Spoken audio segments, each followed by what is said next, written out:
It started with an offer that seemed too good to be true. A secluded cabin deep in the Montana wilderness, available for rent at a price so low I almost felt guilty taking it. I needed the isolation, a break from the noise of the city, from the endless cycle of work and obligations. The listing mentioned it was off-grid, powered by a generator with a well for water. No cell service, no internet. That was exactly what I wanted. The drive up was long. The last stretch nothing but a dirt road twisting through the trees. The place looked even better in person. A sturdy log cabin, a small clearing, dense pines on all sides. Inside, it was simple but comfortable. A wood-burning stove, a small kitchen, an old but clean bed. The owner had left enough firewood to last a month. There was a single gas lamp and a stack of candles. Everything smelled like pine and dust. The first 2 days were peaceful. I spent my time reading, chopping firewood, cooking simple meals. At night, the silence was so thick it felt like the world had stopped existing beyond this place. No distant cars, no hum of electricity, just the wind moving through the trees. Took some getting used to, but I welcomed the quiet. On the third night, I woke up feeling strange. Not scared, just aware, like my body knew something my mind hadn't caught up to yet. I lay still in the dark, listening. The cabin creaked, settling into the cold. Outside, the trees swayed, and then something else. A sound just at the edge of hearing. A rustle, a soft crunch. Footsteps? No, just an animal. It had to be. I forced myself to relax and eventually fell back asleep. The next morning, I found something strange in the snow about 20 yards from the cabin. Footprints. Human footprints. They weren't mine. They came from the trees, stopped near my woodpile, then turned back. No reason for anyone to be up here. The owner had said the nearest neighbor was miles away. I tried to rationalize it. Maybe a hiker? A hunter? But there were no tire tracks, no other signs of anyone coming up the road. I told myself it didn't matter. I wasn't going to scare myself over nothing. That night, I made sure the cabin was locked up tight. I sat by the stove for a while, listening. The wind had picked up, and the trees groaned against it. But beneath that, I heard it again. Closer this time. The same slow, deliberate steps in the snow. I didn't move, just listened. They circled the cabin once, twice. Then silence. I didn't sleep much. The next morning, I walked the perimeter. The footprints were back. Closer this time, right up to the cabin walls. I could see where someone had stood beneath the window, facing in. Watching me, my stomach twisted. I packed my bag, ready to leave, but when I reached the truck, the tires were slashed. For deep cuts. Someone had done this while I was inside, sitting by the fire, listening to them move through the dark. I had no choice but to stay. The cabin had an old radio, but it was dead. No way to call for help. The only road out was a 12-mile hike down the mountain. I could do it, but not in the snow, not without gear. I wasn't ready to risk freezing to death just yet. I spent the day securing the cabin. I blocked the windows with furniture, checked the locks, kept the fire burning. As night fell, I sat in the dark, my hunting knife in hand, waiting. The first sound came around midnight. A slow, deliberate knock at the door. Not loud, just enough to let me know they were there. I didn't move. My heart pounded so hard it felt like my ribs might crack. Another knock, then silence. Minutes passed, an hour. Then the footsteps started again, moving around the cabin. I could hear breathing, close, right against the wall. Then scratching, soft, slow, like nails dragging against the wood. I gripped the knife so hard my hand ached. I wanted to scream, to run, but there was nowhere to go. I sat there, frozen, until the sun came up and the sounds stopped. When I finally found the courage to open the door, I saw the snow outside had been disturbed. Dozens of footprints, circling the cabin, leading back into the trees. Near the door, something else. Deep, parallel scratches in the wood, like someone had been carving into it with a knife. For long slashes, the same number as my tires. I didn't waste time. I grabbed my pack, took my thickest coat, and started walking. 12 miles. I could do it. I didn't look back. I didn't stop, even when I felt eyes on me, even when I swore I heard footsteps trailing just behind. I walked until my legs burned, until my lungs felt like they might explode. When I finally reached the highway, I collapsed. A passing trucker picked me up. He didn't ask questions, and I didn't offer answers. He dropped me at a gas station miles away, and from there, I found my way home. I never went back for my truck. I never contacted the owner. I left everything behind, even the few things I had packed for the trip. Some things aren't worth answers. Some places aren't meant to be lived in. I still don't know who or what was out there, and I don't want to. I don't know what made me take the trip up to the old cabin. Maybe I needed to get away. Maybe I thought some time alone in the woods would clear my head. Either way, I packed light, a few changes of clothes, some canned food, a hunting knife, a flashlight, and my rifle just in case. The cabin wasn't anything fancy. It was deep in the woods, miles away from anything. A friend of mine had mentioned it a few years ago, told me if I ever needed to be alone, that was the place.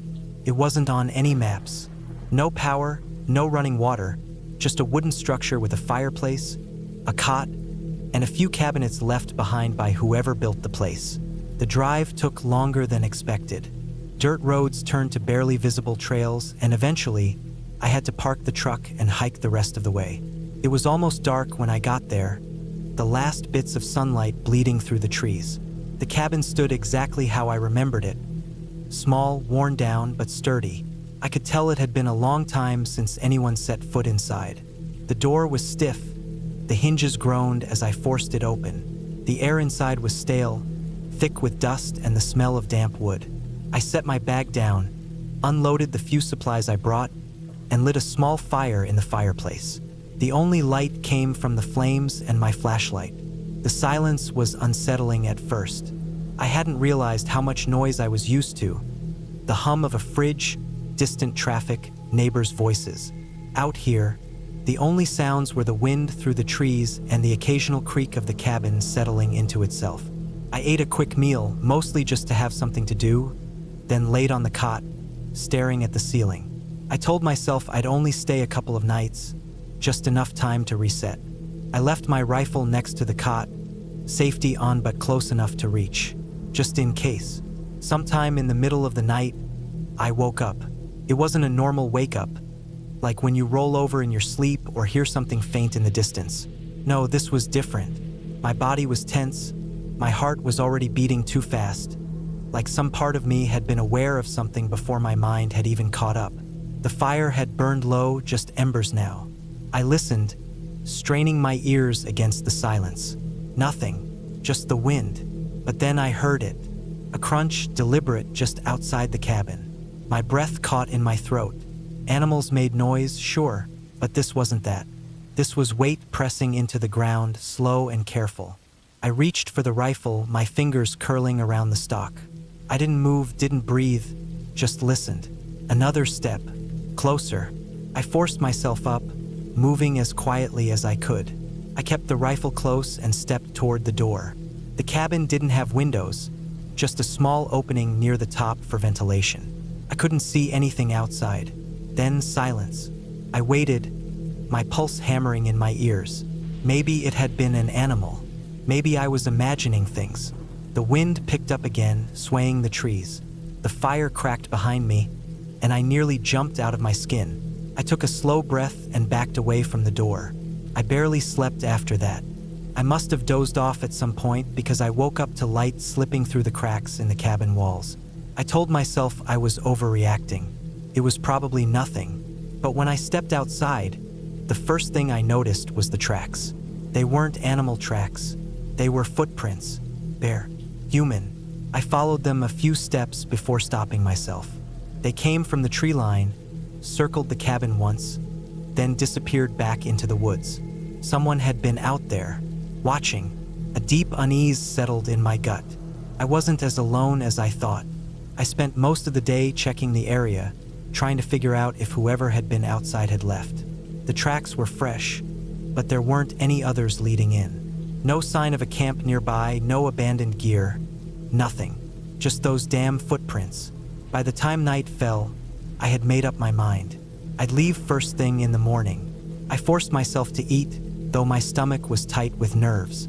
I double-checked my rifle, made sure the fire was strong, and sat with my back to the wall, facing the door. The night dragged on. Every sound made my skin crawl. The wind howled outside, and the trees groaned. But then, just like the night before, I heard it again. A footstep, then another. They were slow, deliberate. My grip tightened around the rifle. This time, I didn't wait. I stood up, keeping my breathing steady, and took a few careful steps toward the door. The firelight flickered, throwing shadows across the room. My pulse pounded in my ears. Then silence. I stood there for what felt like forever, waiting for something to happen. But nothing did. No more footsteps, no movement, nothing. After a while, I backed away and sat down again, never taking my eyes off the door. The night stretched on. I must have nodded off because I woke to a faint noise, a whisper of movement, something shifting inside the cabin. My blood turned to ice. I wasn't alone. I didn't move, didn't even breathe. I tightened my grip on the rifle, scanning the darkness. The fire had died down, barely glowing. The shadows stretched long, hiding everything. Then I saw it, a shape just beyond the dim glow of the embers. Someone was in the cabin. My body moved before my mind caught up. I raised the rifle, finger on the trigger, but by the time I got the barrel up, the shape was gone. A rush of movement, the door slamming open, footsteps pounding away into the night. I sprang up, heart hammering. I reached the door in seconds, rifle raised, but all I saw was darkness. The trees swayed, the wind howled. Whoever or whatever had been inside was gone. I didn't wait until morning. I grabbed my bag, threw it over my shoulder, and took off. I kept the rifle in my hands, moving fast. The hike back to my truck felt twice as long. Every sound sent my nerves on edge. My mind raced, trying to make sense of what had happened. Who had been out there? How long had they been watching me? When I reached my truck, I didn't stop. I got in, locked the doors, and drove. I didn't look back. I never went back to that cabin. Never even told anyone what happened. Some things are better left alone. But sometimes, when I wake up in the middle of the night, heart pounding for no reason, I remember those footprints. I remember the sound of slow, deliberate steps outside my door, and I wonder if whoever or whatever was out there that night ever found someone else to watch. The first thing I noticed when I arrived at the cabin was the silence. Not the kind you get in a quiet park or an empty house, but a thick, heavy silence, like the whole forest was holding its breath. No birds, no rustling leaves, nothing. Just my own footsteps crunching against the gravel as I walked up the narrow path. The cabin itself was old, but sturdy looking. It sat at the edge of a clearing, surrounded by dense trees on all sides except for a small gap that led down to a narrow lake. The wooden walls were dark from years of weathering, and the porch creaked under my weight. I fumbled with the lock for a moment before stepping inside. The air inside was thick with dust and the faint smell of old wood. The interior was simple, just a single room with a small kitchen area, a fireplace, and a cot pushed against one wall. There was a table in the middle of the room with 2 chairs, and a few shelves filled with canned food and supplies. It looked exactly how I had expected it to, but something about it made me uneasy. Maybe it was the way the trees outside pressed so closely against the windows, or the fact that the air felt just a little too still. I shrugged off the feeling and set my bags down. I had come here for some solitude, a break from the noise of the city. No internet, no phone signal, just a few days of peace and quiet. I told myself that I was just adjusting to the isolation. That was all. The first night, I lay awake for hours listening. The silence wasn't as peaceful as I had imagined. It felt unnatural, like something should be moving out there in the woods but wasn't. I told myself I was being paranoid, but every time I closed my eyes, I felt the weight of the quiet pressing down on me. Eventually, exhaustion won, and I drifted off. I woke up suddenly, my heart pounding. I didn't know what had woken me, but I could feel that something was different. I listened hard, straining to hear past the silence. Then, just as I was about to lie back down, I heard it, a soft, rhythmic tapping. It was faint, barely there, but once I noticed it, I couldn't ignore it. It wasn't coming from inside the cabin. It was outside, somewhere in the trees. It sounded deliberate, a slow, steady pattern, like someone tapping their fingers against wood. Tap, tap, tap. I sat up, my skin crawling. The sound was too distant for me to pinpoint exactly where it was coming from, but it was there, just beyond the reach of the dim moonlight filtering through the trees. I grabbed the flashlight from my bag and pointed it toward the window. The beam cut through the darkness, revealing only the trunks of trees swaying gently in the wind. Nothing moved. The tapping had stopped. I stayed awake for the rest of the night, my nerves on edge, but nothing else happened. When the sun finally rose, I stepped outside, half expecting to find something.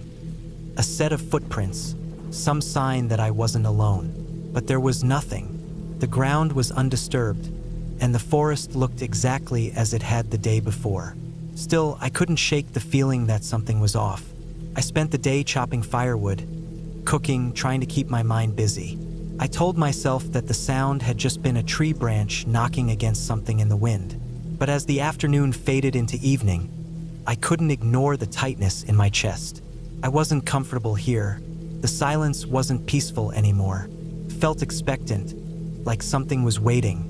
That night, I barely slept at all. The tapping came back, closer this time, slow and deliberate. Tap, tap, tap. I gripped the flashlight and stayed as still as possible, listening. My hands were clammy with sweat, my breathing shallow. Then the tapping stopped and something else took its place. Footsteps. They were light, but unmistakable, moving slowly around the cabin. My body went rigid. My mind scrambled for a logical explanation. An animal? A deer? Maybe? But the steps were too measured, too controlled. They circled the cabin once, twice. Then silence. I didn't move. I didn't even breathe. I stayed frozen until the first light of dawn crept through the windows. Only then did I gather enough courage to step outside. The ground was soft from last night's rain, and I expected to see footprints. But there were none. Just the same undisturbed forest floor. I wanted to believe I had imagined it, but deep down, I knew I hadn't. I decided then that I wasn't staying another night. I had planned to be here for the weekend, but I didn't care. I packed my bags, threw everything into my truck, and got ready to leave. But when I turned the key, the engine sputtered and died. I tried again. Nothing. My stomach dropped. The battery was fine when I arrived. The truck was old, but reliable. It didn't make sense. I popped the hood, but I wasn't a mechanic. I had no idea what I was looking for. All I knew was that I was stuck.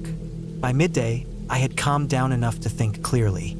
The nearest town was about 10 miles away. If I started now, I could make it before dark. I packed a small bag, grabbed a flashlight, and started walking. The forest was different during the day, but not any less unsettling. The trees seemed taller, the shadows deeper. Every so often, I would stop and listen, convinced that I heard footsteps behind me. But whenever I turned around, the trail was empty. I was about 5 miles in when I saw it. A cabin. Not mine, this one was older, more rundown. The door hung slightly open, and the windows were boarded up. I had been down this road before and had never seen it. My skin prickled. Something about it felt wrong. I hurried past it, refusing to look inside. But just as I was about to turn a corner, I caught a glimpse of something through the broken boards. A chair. And sitting in that chair, facing the door, was a figure. Didn't move, didn't react. Just sat there, completely still. My blood turned to ice. I forced myself to keep walking, my legs trembling with every step. I didn't run, though I wanted to. I kept my pace steady, my breathing even. My mind screamed at me not to look back. I don't know how long I walked, but eventually, I saw the town up ahead. Relief crashed over me in waves, but I didn't stop. I didn't even turn around until I was safely inside a gas station. I called a tow truck and got my car fixed the next day. I never went back to that cabin. never even went near those woods again, and I never told anyone what I saw. But sometimes, late at night, I still hear it. I don't know why I thought coming out here alone was a good idea. I wanted some peace, time away from the city, a break from all the noise. The cabin was cheap to rent, far up in the mountains where barely anyone went. The photos showed a cozy place, a fireplace, a stocked kitchen, miles of forest stretching in every direction. It seemed perfect. The drive up took longer than expected. The roads turned from pavement to gravel, then to dirt, and then barely more than a path through the trees. My tires slipped on the damp ground, and I could feel my car struggling. It had rained the night before, and the air was thick with the scent of wet leaves and mud. When I finally reached the cabin, it was nearly evening. The sun was low, spilling golden light through the trees. The place looked exactly like the photos, wooden, small but sturdy. A porch wrapped around the front, the windows were shuttered, and the trees crowded so close it felt like they were leaning in. The first thing I noticed when I stepped out of the car was the silence.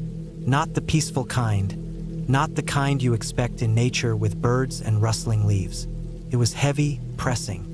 I told myself it was just the stillness of deep woods, but something about it made my skin crawl. I grabbed my bags and headed inside. The door was unlocked, which wasn't surprising. This far out, who would bother locking up? Inside, the air was stale. The place smelled like old wood and dust. I dropped my bags and checked around. There was one bedroom, a small bathroom, a kitchen, and a living area with a couch and an old TV that I doubted even worked. The fireplace was clean but empty. I checked my phone, no service. I expected that. The nearest town was almost an hour away. I unpacked quickly, setting up my things in the bedroom. The bed had an old quilt on it, stiff with age. I found some firewood stacked near the fireplace, so I set about getting a fire going. It took longer than I'd like, but soon, warmth filled the space. Outside, the sun had dipped behind the trees, and the cabin was swallowed in darkness. I made a simple dinner, ate quickly, and tried to relax. I told myself I was being paranoid. I wasn't used to this kind of quiet. In the city, there was always noise, even in the dead of night. Here, there was nothing. The fire crackled. The wind whispered through the trees, but beyond that, nothing. Then a sound, distant, faint, something moving through the woods. A crunch, a shift, like footsteps in the leaves. I froze, listening. It stopped. I told myself it was an animal, a deer maybe, but my body stayed tense. I checked the doors, locked, windows shut. I told myself I was fine, but my gut twisted. I went to bed early, forcing myself to sleep, though every little noise outside sent my pulse racing. I woke up in the middle of the night. Something felt off. The fire had burned down to embers, the room dark except for a faint glow. Then I heard it again. Footsteps, closer this time, not hurried, not stumbling, steady, deliberate. I sat up, heart pounding. My mind raced through possibilities. An animal, a hiker, some hunter lost in the woods. But no one should be out here this late. The steps stopped just outside the cabin. I held my breath. Then, a soft tap against the front door. Not a knock, lighter, like fingers testing the wood. My body locked up. I stared at the door, barely breathing. Another tap, then silence. Minutes passed, maybe more. I didn't move. Then, just as I thought it was over, footsteps again, moving around the cabin. Slow, unhurried, a full circle. Then silence. I stayed awake the rest of the night, listening. Nothing else happened. When morning came, I hesitated before checking outside. The ground was damp, the earth soft. There, in the mud, were footprints. Not boots, not hiking shoes. Bare feet. My stomach dropped. I needed to leave. I grabbed my things, threw them into my bag, and rushed to my car. When I turned the key, nothing. The engine clicked, struggled. It wouldn't start. I tried again. Nothing. Panic set in. I was stranded. No phone service, no way to call for help. The nearest road was miles away. I told myself to calm down. I could hike out, find help. But as I looked around at the endless trees, the narrow dirt road swallowed by the forest, I realized how alone I truly was. I decided to wait until noon, hoping the car would start once the engine cooled. I locked the cabin up, double-checked the windows. I didn't eat. I barely moved, just sat on the couch, staring at the door, waiting. Then, around mid-morning, I heard it again. Footsteps, closer this time, coming from the back of the cabin. I crept to the window and peered out. Nothing. The steps moved. Around the side now. I backed away, heart hammering. Then I heard breathing. Not mine, just outside the door. Shallow, slow. I grabbed the fireplace poker, my hands sweating. I stood still, waiting. Then the doorknob turned. Not rattling, not forceful. Just a slow, careful turn. Testing. It didn't open. The lock held. Silence. Then, footsteps again. Moving away. Into the woods. I didn't wait any longer. I grabbed my bag, threw open the door and ran. I didn't care where, just away. I stumbled through the trees, my breath ragged. I didn't stop until I reached the main road, miles away. A truck passed by, and I waved it down. The driver, an older man, let me in without question. He didn't ask why I was shaking, why my face was pale. I never went back for my car, never reported anything. I just left. The cabin owner called me a week later, asking why I abandoned the place. I didn't answer. I don't care what was out there. I don't want to know.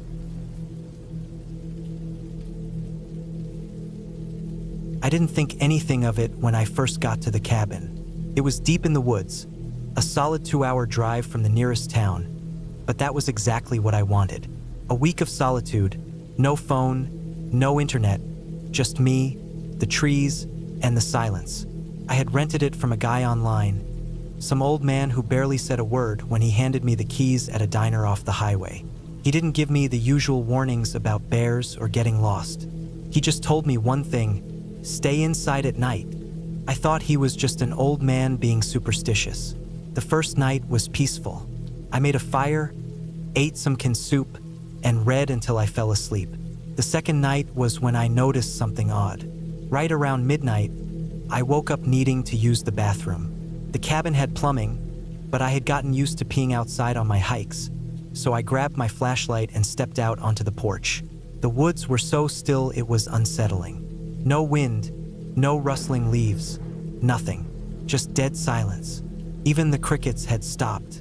I took a few steps forward when I noticed something in the dirt near the cabin. Footprints. They weren't mine. They were fresh, deep, and leading straight to my door. I stood there, heart hammering. The tracks were wide, bigger than my own feet, and they came from the tree line, stopped at the door, then turned around and walked back into the woods. I swung my flashlight in that direction, but there was nothing, just the dark wall of trees. I went back inside, locked the door, and sat on the couch, listening. Nothing. The next morning, I told myself it was probably a hunter or some hiker passing through. Maybe some drunk who wandered up and got confused. It didn't matter. I wasn't scared. Not yet. That night, I locked up early. But just as I was about to fall asleep, I heard it. A sound from outside. Slow, deliberate footsteps on the porch. I held my breath. Someone was out there, just standing, waiting. I crept to the window, careful not to make a sound. Through the curtain, I could barely make out a shape. A tall, hunched figure, just standing there, not moving, not knocking, just breathing. Then, slowly, it reached out and tested the doorknob. I had locked it, but that didn't stop the thing from trying again. And again. I didn't move, didn't even breathe. I waited for what felt like hours. Eventually, the footsteps moved away.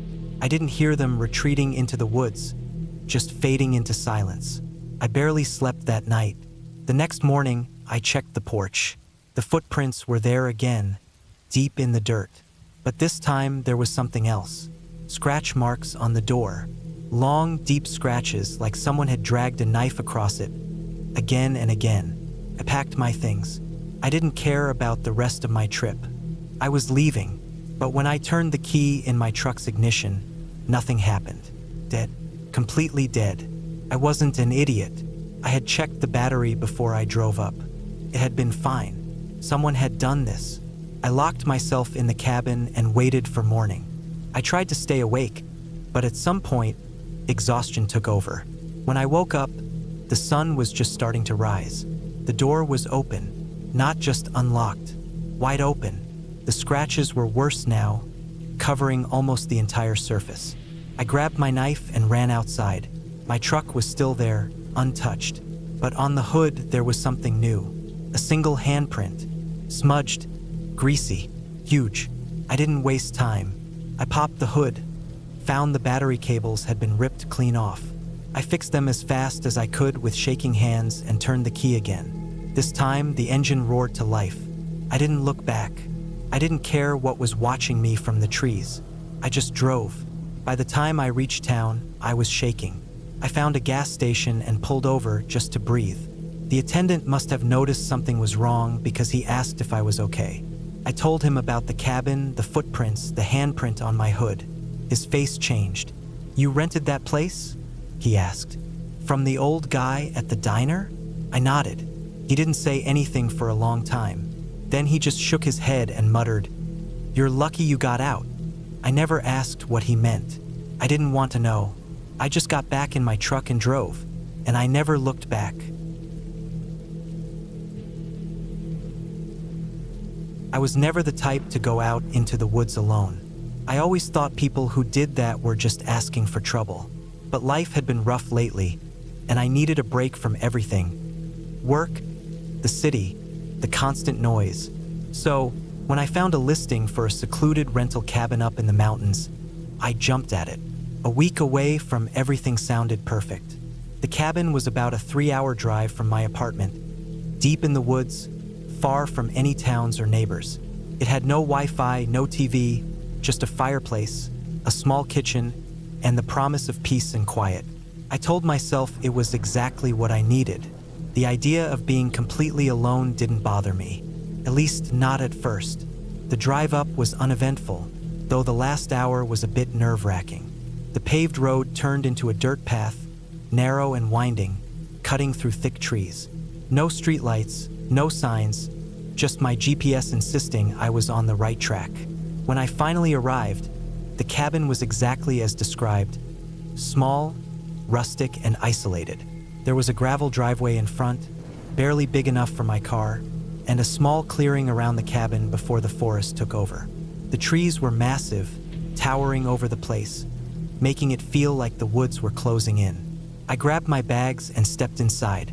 It smelled of old wood and dust, but it was clean enough. The furniture was simple, just a couch, a wooden dining table, and a bed in the small back bedroom. The only light came from the windows, and with the sun setting, the shadows in the corners stretched long and deep. I had brought a lantern and some flashlights, just in case, since I didn't trust the old wiring. I settled in quickly, putting my food in the fridge and unpacking my clothes. The first night was uneventful. I sat by the fireplace, listening to the crackling wood, letting my mind unwind. No traffic, no honking horns, no people, just silence. It should have been relaxing, but instead, it felt heavy, almost unnatural, like the woods were holding their breath. I went to bed early, but sleep didn't come easy. Every time I started drifting off, I'd hear something outside, branches snapping, leaves rustling. I told myself it was just animals, maybe a deer or a raccoon. The woods were full of them, but knowing that didn't help. By the second night, I started feeling uneasy. The silence wasn't peaceful anymore. It was suffocating. I noticed things, small things, that didn't sit right. The first was the front door. Before going to bed, I made sure it was locked. I double-checked it, even pulling on the handle. But in the morning, when I went to make coffee, the door was slightly open, just a crack. I froze, staring at it. I knew I had locked it. I knew it, but maybe I hadn't latched it properly? Maybe a gust of wind had pushed it open? I stepped outside, looking around. Nothing seemed disturbed. No footprints in the dirt. No signs of anyone being there. Just the trees unmoving, watching. I tried to shake it off, but that feeling, that gnawing sense that something was wrong, stuck with me. The third night, it got worse. I woke up to a noise, a soft, deliberate noise, like footsteps on the porch. I held my breath, listening. The floorboards creaked under a slow, shifting weight. Not an animal, something heavier. My heart pounded in my chest as I reached for my flashlight. I didn't turn it on right away. Instead, I lay there, frozen, waiting. The footsteps moved, shifting along the porch. Then silence. I wanted to convince myself it was nothing. Maybe the wood settling, maybe a branch falling. But deep down, I knew better. Morning came, and I found something that made my stomach drop. The dirt in front of the cabin, right by the steps, was disturbed. Footprints. Not boots, not sneakers, bare feet. They led from the tree line to the porch and then back again. Someone had been standing outside while I slept. Listening, watching. I should have left then. Packed up, gotten in my car, and never looked back. But I didn't. I told myself it was just some hiker, maybe a lost camper. It was easy to lie to myself in the daylight. That night, I barricaded the door with the couch and sat up, clutching my flashlight like a weapon. I didn't sleep. Around 2 a.m., the noises started again. The sound of someone walking, slow, careful steps. This time, they didn't stop at the porch. They circled the cabin. I could hear the crunch of gravel, the shifting of leaves. A full lap around the cabin. Once, twice. I gripped my flashlight, my hands slick with sweat. I wanted to move, to do something, but fear kept me frozen. Then the footsteps stopped, right outside the bedroom window. I didn't breathe, didn't blink, just listened. A long, dragging breath inches from the glass. Then scratching, fingernails scraping against the wood. Slow, deliberate. I don't remember how long I sat there, paralyzed, waiting for it to stop. Eventually, the noises faded. Dawn came, and with it, a decision. I was leaving. I grabbed my bags, barely taking the time to throw everything in the trunk. I didn't care. I just wanted to be gone. But when I turned the car on, my stomach dropped. The gas gauge, it was almost empty. I had filled it before coming. I knew I had. But now, the needle was hovering just above empty. Someone had siphoned my gas. I slammed the door and ran back inside, locking everything behind me. My hands shook as I dug through my bag, finding my phone. No service. Of course, I had two choices, stay or start walking. I chose to walk. I took my flashlight, a knife from the kitchen, and whatever food I could fit in my pockets. Then I stepped outside. The footprints were there again. More of them, leading from the trees. But this time, they didn't go back. They led around the cabin, to the back door. I didn't stop to think. I just ran. I didn't look back. I didn't slow down. I ran down that dirt road, my legs burning, my breath ragged. I don't know how long I ran before I saw a truck, a ranger, driving down the road. I flagged him down, nearly collapsing in front of him. He drove me back to the nearest town. I never went back for my car, never contacted the owner. I don't know who was out there, what they wanted, or how long they had been watching me, and I never want to find out.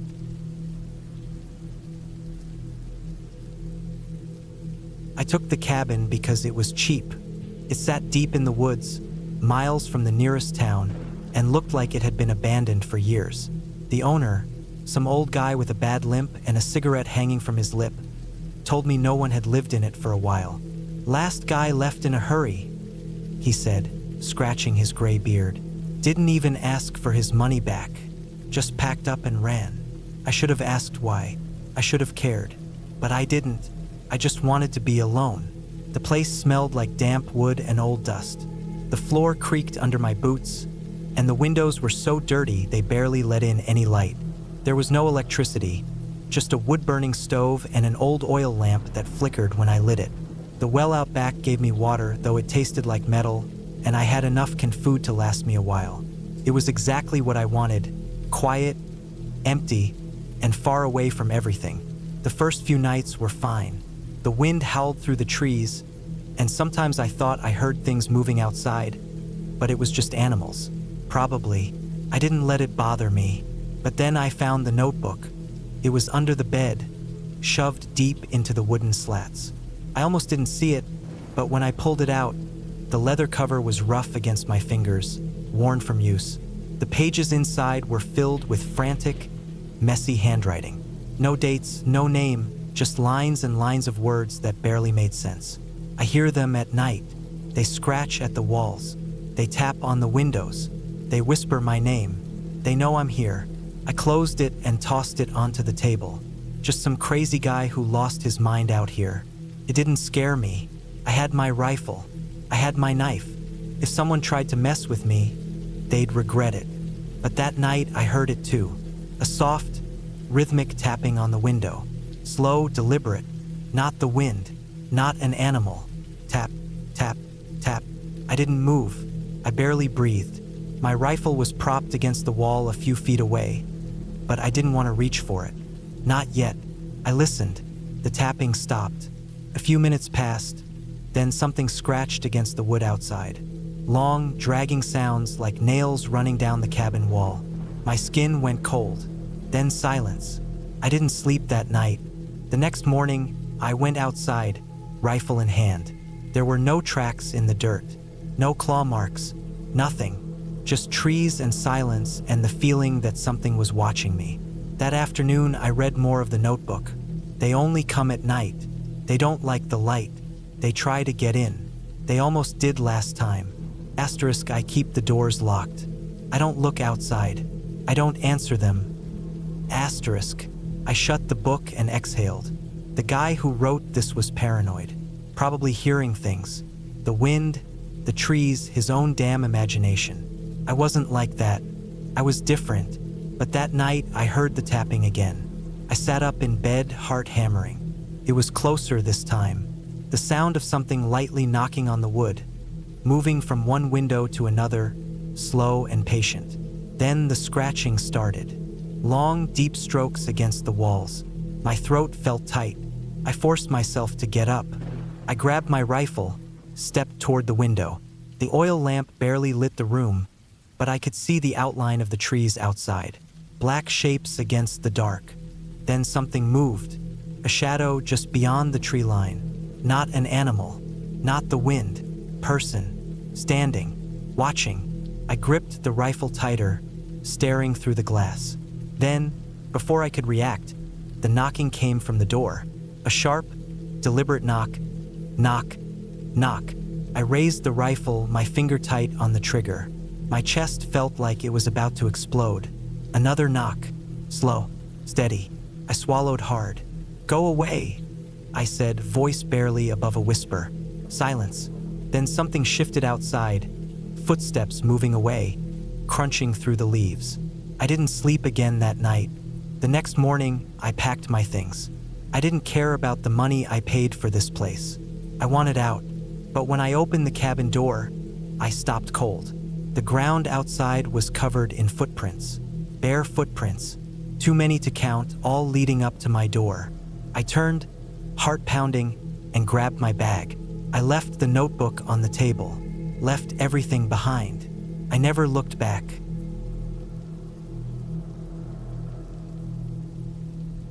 I had been looking forward to this trip for months.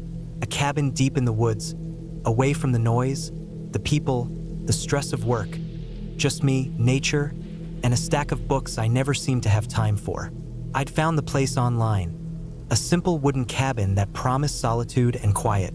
It was a bit off the beaten path, but that's exactly what I wanted. No distractions, no responsibilities, just time to clear my head.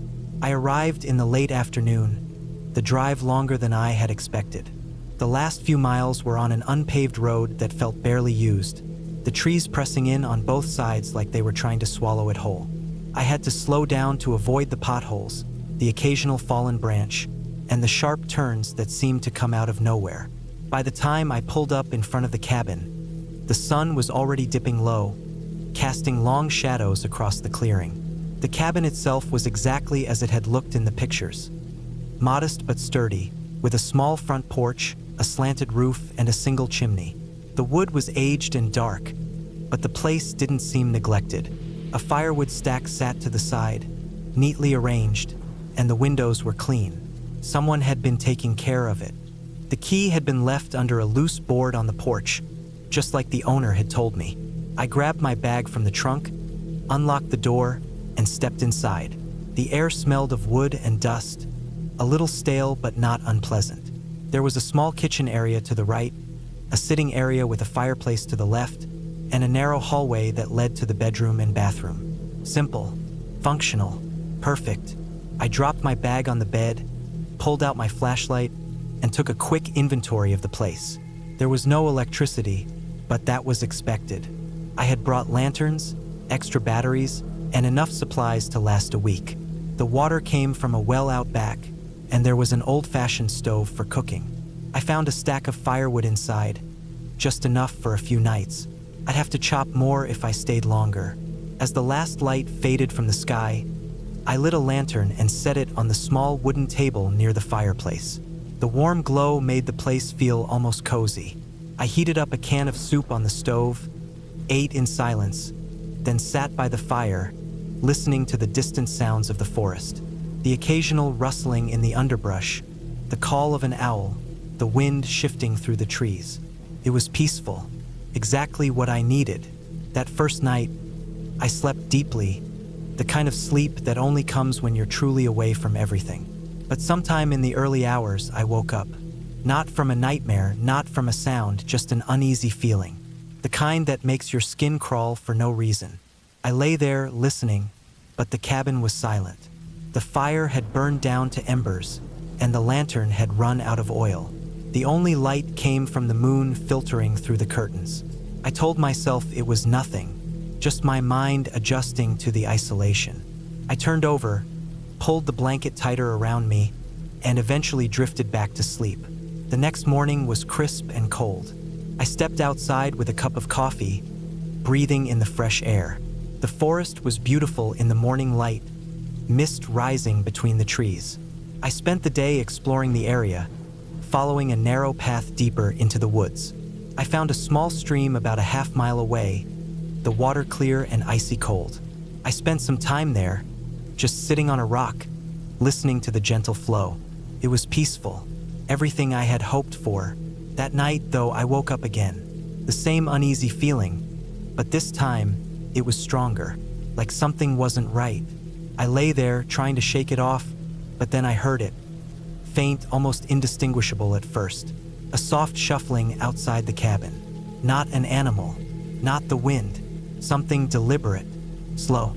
I held my breath, straining to hear. Then it stopped.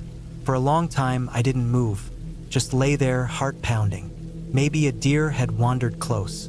Maybe it was my imagination, but the feeling didn't go away. Eventually, exhaustion won, and I fell asleep again, though it wasn't as deep or peaceful as the night before. The next morning, I walked around the cabin, checking the ground. I didn't see any footprints, no disturbed earth, no signs that anything had been there. Still, the unease lingered. I spent the day chopping wood, keeping busy, trying to convince myself that I was just getting spooked over nothing. That night, I made sure the fire was strong before going to bed. But once again, I woke up in the dark. And this time, I knew I wasn't imagining it. The sound was back, closer, slow, careful movements like someone trying not to be heard. I sat up, my breath shallow. Then something brushed against the cabin wall, a faint dragging sound. I reached for my flashlight, flicked it on, and aimed it at the window, but all I saw was darkness. I stayed like that for what felt like hours, listening, waiting.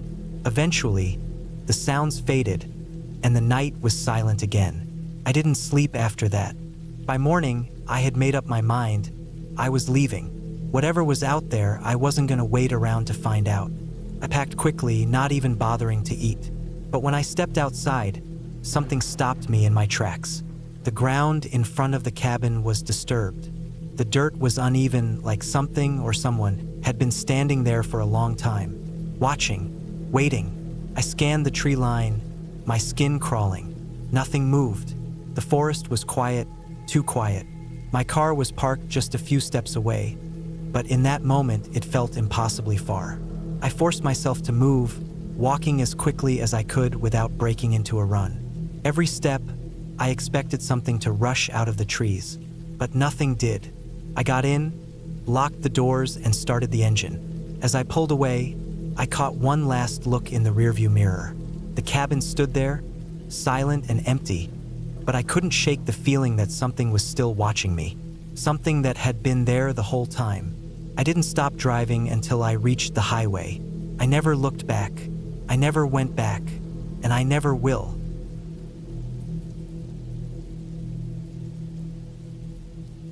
I don't know what made me say yes to the cabin trip. Maybe I just needed to get away, to clear my head from the stress of work and the exhaustion of city life. My friend Mike had recommended it months ago. A place deep in the woods, isolated, no cell service. Perfect for a reset, he'd said. At the time, I ignored him, but lately, the idea of silence had been too tempting to resist. The drive was long, cutting through miles of dense forest, the road narrowing until it was barely more than a dirt path. The cabin itself was exactly as I had expected. Small, old, a little run down but still standing. There was no electricity, just a wood stove and an old gas lamp hanging on the porch. Inside, the air smelled of damp wood and something stale, like the place hadn't been used in a long time. I unpacked quickly. The cabin had only one bedroom, a tiny kitchen, and a living area with a fireplace.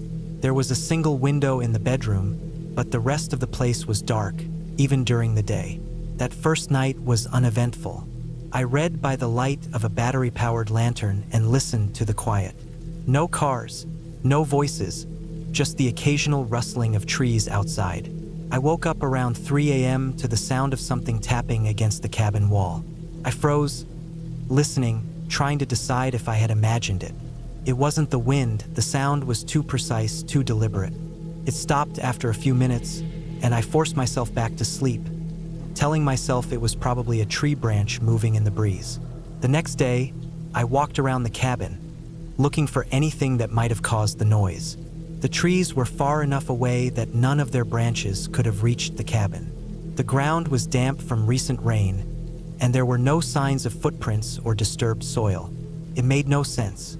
That night, it happened again. The same soft tapping, but this time it moved, from one side of the cabin to the other, slow and steady. I sat up in bed, my pulse hammering. I wanted to believe it was an animal, but something about it felt off. I waited, listening. Then, just as suddenly as it had started, it stopped. I barely slept that night. The next morning, I forced myself outside again, searching for tracks. The soil was still damp, but there were no prints, nothing to suggest that anything had been near the cabin. The only thing I noticed was that the small pile of firewood I had stacked near the porch looked different. It wasn't knocked over, but it wasn't exactly the way I had left it. By the third night, I was too tired to stay awake, but sleep didn't last long.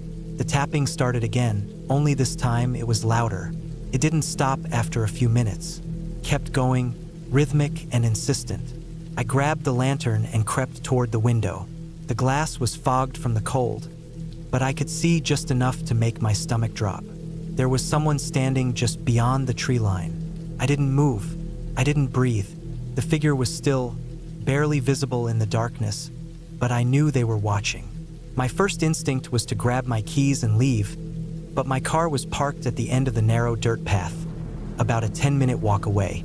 Running through the dark forest didn't seem like a better option. I backed away from the window and locked the door, as if that would do anything. The tapping stopped. I sat on the floor with my back against the wall, my heart racing. I stayed like that for what felt like hours. At some point, exhaustion took over, and I must have dozed off because the next thing I knew, the sun was streaming through the window. I checked outside the moment I woke up. The figure was gone. No footprints, no sign that anyone had been there at all. But the firewood stack had been moved again. This time, a single log placed neatly in the center of the porch, like a message. I didn't waste any time packing.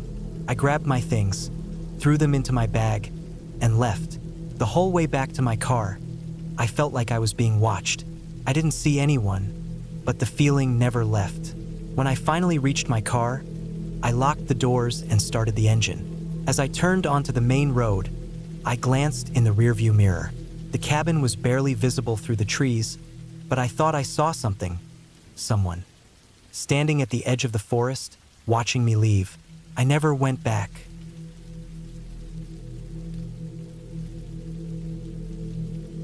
I didn't want to be there.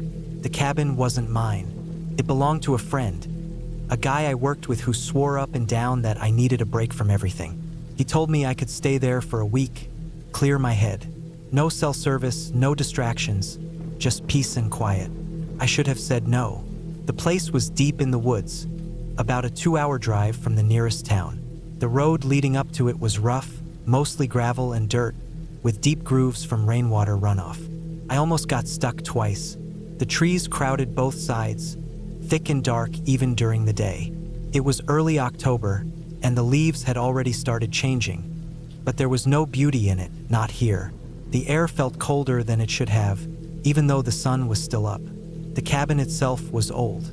My friend had fixed it up a little, but the place still had that worn-down look, wood warped with age, patches of the roof sagging, a porch that creaked under my weight. The inside smelled like dust and damp wood.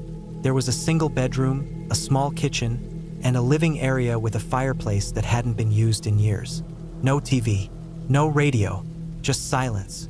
The first night was uneventful. I built a fire, heated up a can of soup, and read a book I had brought with me. The quiet was unnerving. Back home, I was used to city sounds, cars passing by, voices, the distant hum of life. Here, there was nothing but the occasional rustling of leaves and the wind pushing against the cabin walls. I woke up around 2 a.m. to the sound of something moving outside. Not an animal. Animals are quick, scurrying, purposeful. This was slow, heavy. I lay still, listening. The floorboards creaked slightly under my weight as I shifted to look toward the window. The fire had burned down to embers, leaving the room in near darkness. I didn't move, didn't breathe, just listened. The sound came again, footsteps on the porch, slow, deliberate, then nothing. A long pause. I waited for the sound of the door creaking, of someone trying the handle, but it never came, just silence. After what felt like an hour, I forced myself to move, creeping out of bed and grabbing the flashlight from my bag. I shined it through the window. Nothing. I barely slept the rest of the night. The next morning, I searched the area around the cabin. The dirt in front of the porch was loose, and there were footprints, large ones, too large to be mine. My chest tightened. I told myself it could have been a hunter, maybe some hiker who got lost. But deep down, I didn't believe that. That night, I barricaded the door, dragged the heavy wooden table in front of it. I even checked the windows twice, making sure the locks held. I kept the fire going, not wanting the cabin to be swallowed by the dark. I sat up, staring at the door, waiting. At some point, exhaustion took over. My head dropped forward, and I slipped into a restless sleep. A sound woke me up, not outside, inside. I felt my stomach drop as I listened. It was a soft creak, like weight shifting on the old wooden floor. My hands shook as I reached for the flashlight.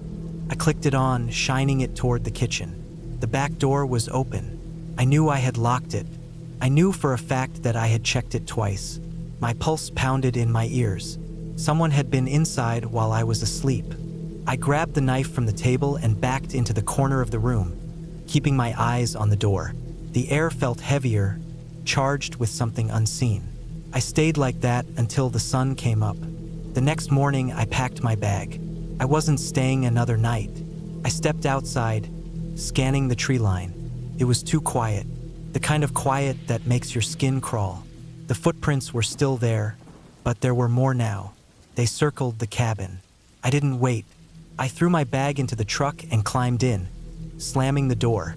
The engine rumbled to life, and I floored it down the dirt road, my tires spitting gravel as I tore out of there. My hands were clenched so tight around the wheel that my knuckles turned white. I didn't look in the rearview mirror. I made it back to town and checked into the first motel I found. I locked the door, bolted it, sat on the bed and just breathed.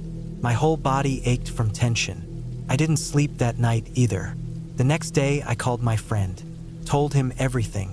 He was quiet for a long time. Then he said, "Yeah, I don't think you should go back there. I never did.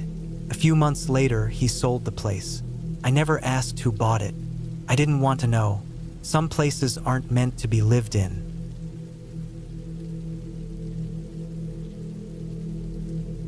It started with a simple plan. A weekend alone in the woods. No distractions, no stress, just me, the trees, and the sound of the wind. I had rented a small cabin deep in the mountains, far from the nearest town, where I could finally clear my head. I packed light, some canned food, bottled water, a few essentials. No cell service out there, but that was the point. Just me and silence. The drive was long, and as I turned onto the final dirt road, I felt the isolation settle in. The road was uneven, with deep grooves carved by rain, making the tires slip on loose gravel. Trees lined both sides, thick and endless, like a wall of wood and shadow. I checked the time, almost 6 p.m. The sun would set soon. When I finally pulled up to the cabin, it was exactly what I expected. Small, old, and simple. Just one story, a porch with a single rocking chair, and a pile of wood stacked against the side. The windows were dark, almost like empty eyes staring back at me. I let myself in and took in the inside. A single-room layout, a kitchenette on one side, a fireplace in the middle, and a bed against the far wall. It smelled like dust and old wood, with a faint hint of dampness. I dropped my bag, checked the cabinets, mostly empty except for some mismatched plates and cups, then went to the small bathroom. Basic, just a sink, a toilet, and a shower. By the time I got settled, the sky outside had turned a deep orange. I went out to grab some wood for the fireplace. As I stepped off the porch, my foot sank slightly into the dirt. That's when I noticed something off. The ground around the cabin was disturbed. The dirt had been shifted, like someone had been digging. Not recently, but not long ago either. I shrugged it off. Maybe animals. That night, I sat by the fire, eating a cold can of beans and listening to the crackling wood. Outside, the wind howled through the trees, a low, constant moan. The kind of sound that makes you feel like you're being watched. But I wasn't scared. Not yet. I fell asleep sometime after midnight. The fire had died down, leaving only embers. I woke up once in the night, unsure why. The room was pitch black, the kind of dark where you can't even see your hand in front of your face. I listened. The wind had stopped. Everything was silent. Then a sound. Not outside. Inside. A soft creak, like weight shifting on an old wooden floor. I held my breath. It had to be the house settling or maybe a mouse in the walls. I reached for my flashlight and flicked it on. The beam cut through the darkness. Nothing. Just the empty room. Just how I left it. I told myself it was nothing and forced myself to go back to sleep. The next morning, I stepped outside, stretching. The air was crisp, the forest alive with birds and rustling leaves. But then I saw it. Footprints. In the loose dirt around the cabin. They weren't mine. They were fresh. Too fresh. I knelt down, examining them. Bare feet. Not big. Not small. Just normal. They led from the tree line to the side of the cabin. Then they stopped. No return prints. I swallowed hard, my mind racing. Could someone have been watching me last night? Standing outside? Maybe I hadn't imagined that creak in the floorboards. I did a full check of the cabin. Nothing was missing, no signs of forced entry. Just those prints. I told myself it had to be some hiker passing through, though deep down, I knew that didn't make sense. There was no one else out here. The second night, I locked the door, double-checked the windows, kept the fire going longer. Sleep didn't come easy. Every sound outside made my pulse jump. The wind had picked up again, but beneath it, I swore I could hear something else. A steady, rhythmic tapping. Tap, tap, tap, like fingers against glass. I stayed still, barely breathing. The sound came from the window above the bed. Slowly, I turned my head, dreading what I might see, but the window was empty. I grabbed my flashlight and, with shaking hands, flicked it on, shining it outside. Nothing, just trees, just the night. Then I saw them, the footprints, a new set, leading to the window, but no prints leading away. Something had stood there, watching me. I didn't sleep after that. I sat up, my back against the wall, waiting for morning. When dawn finally came, I packed my bag, fast. I didn't care about the food I left behind. I just needed to leave. I stepped outside, ready to make a run for my car, and stopped. The footprints were gone. The ones from yesterday, the ones from last night, all of them. The dirt was smooth, undisturbed, like no one had ever been there. But I knew better. I drove away, watching the cabin shrink in my rearview mirror, my hands gripping the wheel so tight my knuckles went white. I don't know who or what was out there. I don't want to know. I just know I'm never going back.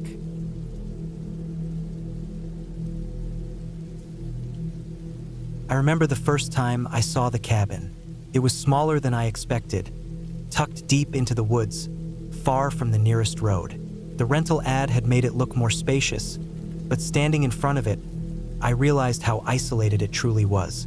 The trees pressed in from all sides, their bare branches scratching at the roof like bony fingers. The air smelled damp, thick with the scent of rotting leaves and wet earth. I had come here to get away. Work had been a mess. Life had been suffocating, and I needed space to breathe. I booked the cabin for a week, imagining quiet mornings with coffee and long nights of restful sleep. I didn't mind the solitude. If anything, I welcomed it. The inside was basic but functional. A single room with a kitchenette, a small living space, and a door leading to the bedroom and bathroom. The furniture looked old, worn from years of use, but it had a certain charm.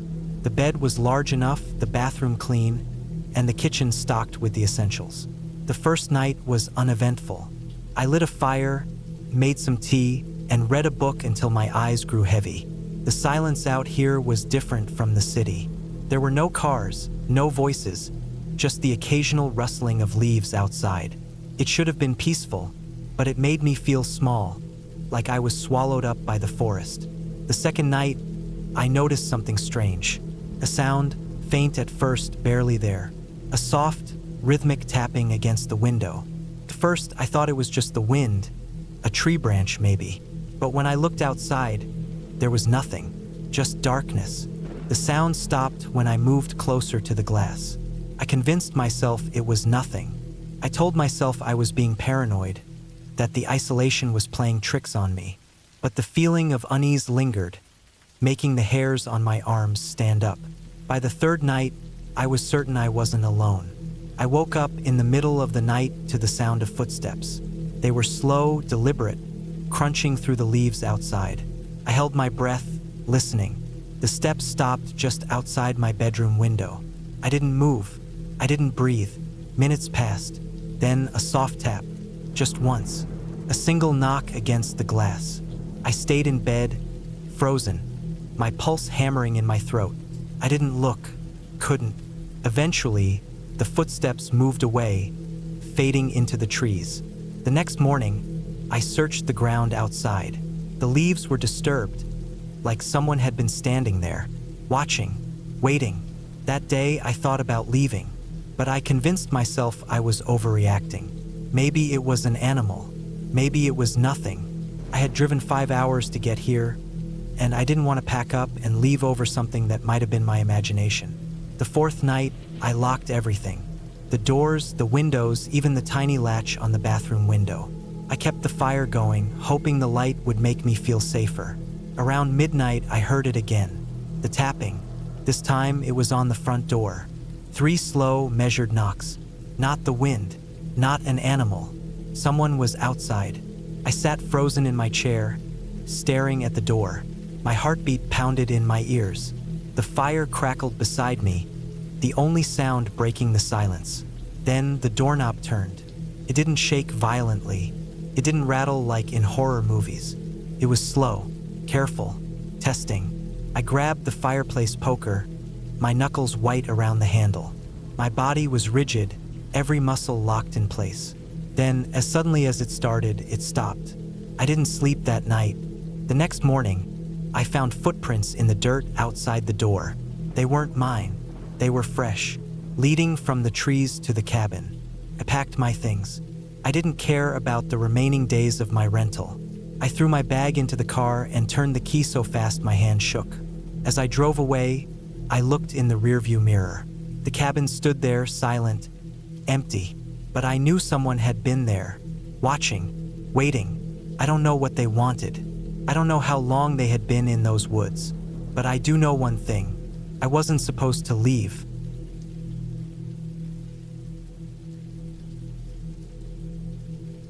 I remember the first time I laid eyes on that cabin. It looked peaceful, the kind of place you'd imagine escaping to when life in the city got too loud. I needed the quiet, the isolation. I thought it would help clear my head. I had no idea that solitude could be something so dark, so consuming. The drive up was long, winding through dense trees and empty roads. No service on my phone after the last town. It didn't bother me at first. That was the point, after all, to disconnect. The cabin was tucked deep in the woods, far from any neighbors. The listing had promised it was a perfect retreat for writers, artists, or anyone looking to recharge. That sounded nice. I wasn't an artist or a writer, but I needed to get away. The place itself was simple. A single-story structure, weathered wood, a sloping roof covered in damp leaves. It had a porch with an old rocking chair, and the windows had thick shutters.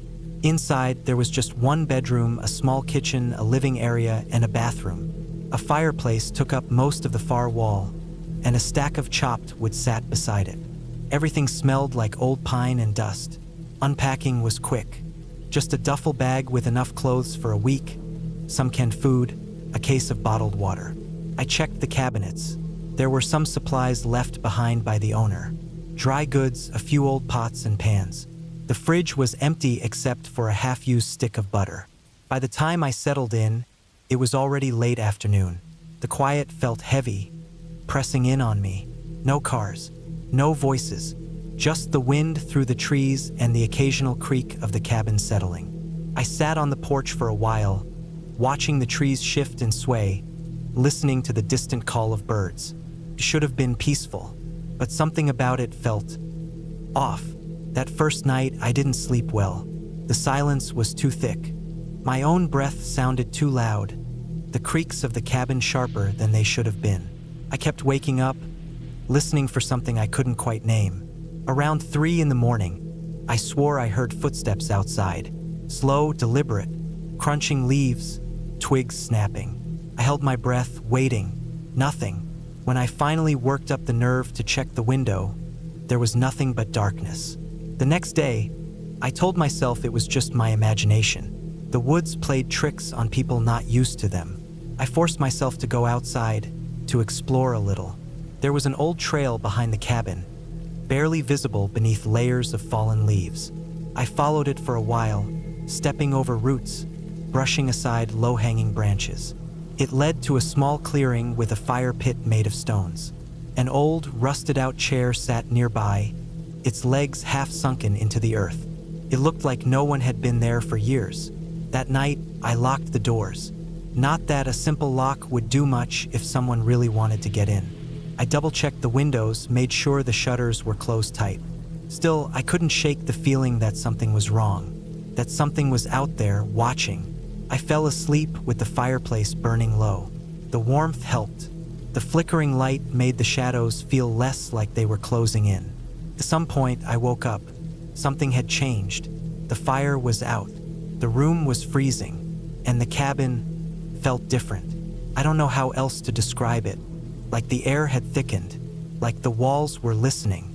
Then I heard it. Soft, faint, breathing, not mine. I stayed still, barely daring to breathe myself. The sound was coming from near the window. Slow, steady breaths, too controlled to be the wind, too deep to be some small animal. I waited, my pulse hammering in my ears. After what felt like an eternity, the breathing stopped. The air felt lighter, the pressure in the room lifting just slightly. I didn't sleep after that. I kept the fire going, pacing the small cabin, checking the locks again and again. By morning, I had convinced myself I was imagining things. The isolation was getting to me. That's all it was. Just my mind playing tricks. I decided I needed to keep busy. I chopped wood for the fireplace, went for a long walk, tried reading one of the old books left on the shelf. But no matter what I did, I couldn't shake the feeling of being watched. That night, I locked up tighter than before. I kept the fire roaring. I tried to stay awake. Somewhere around midnight, I heard something outside. Not breathing this time. Movement. Something was circling the cabin. Slow footsteps, crunching through the underbrush. Every once in a while, they'd stop. Wait, then keep moving. I gripped the fire poker with white-knuckled hands, heart pounding so hard I thought it might burst. I stayed still, listening, straining to hear every sound. Then the footsteps stopped, right outside the door. I didn't move. I didn't breathe. I just stood there, poker clenched in my hands, waiting. The silence stretched on. Too long. Long enough to make me wonder if I had imagined the whole thing. Then, the doorknob rattled. Once, twice. I nearly dropped the poker. My stomach twisted into a hard knot. Someone was out there.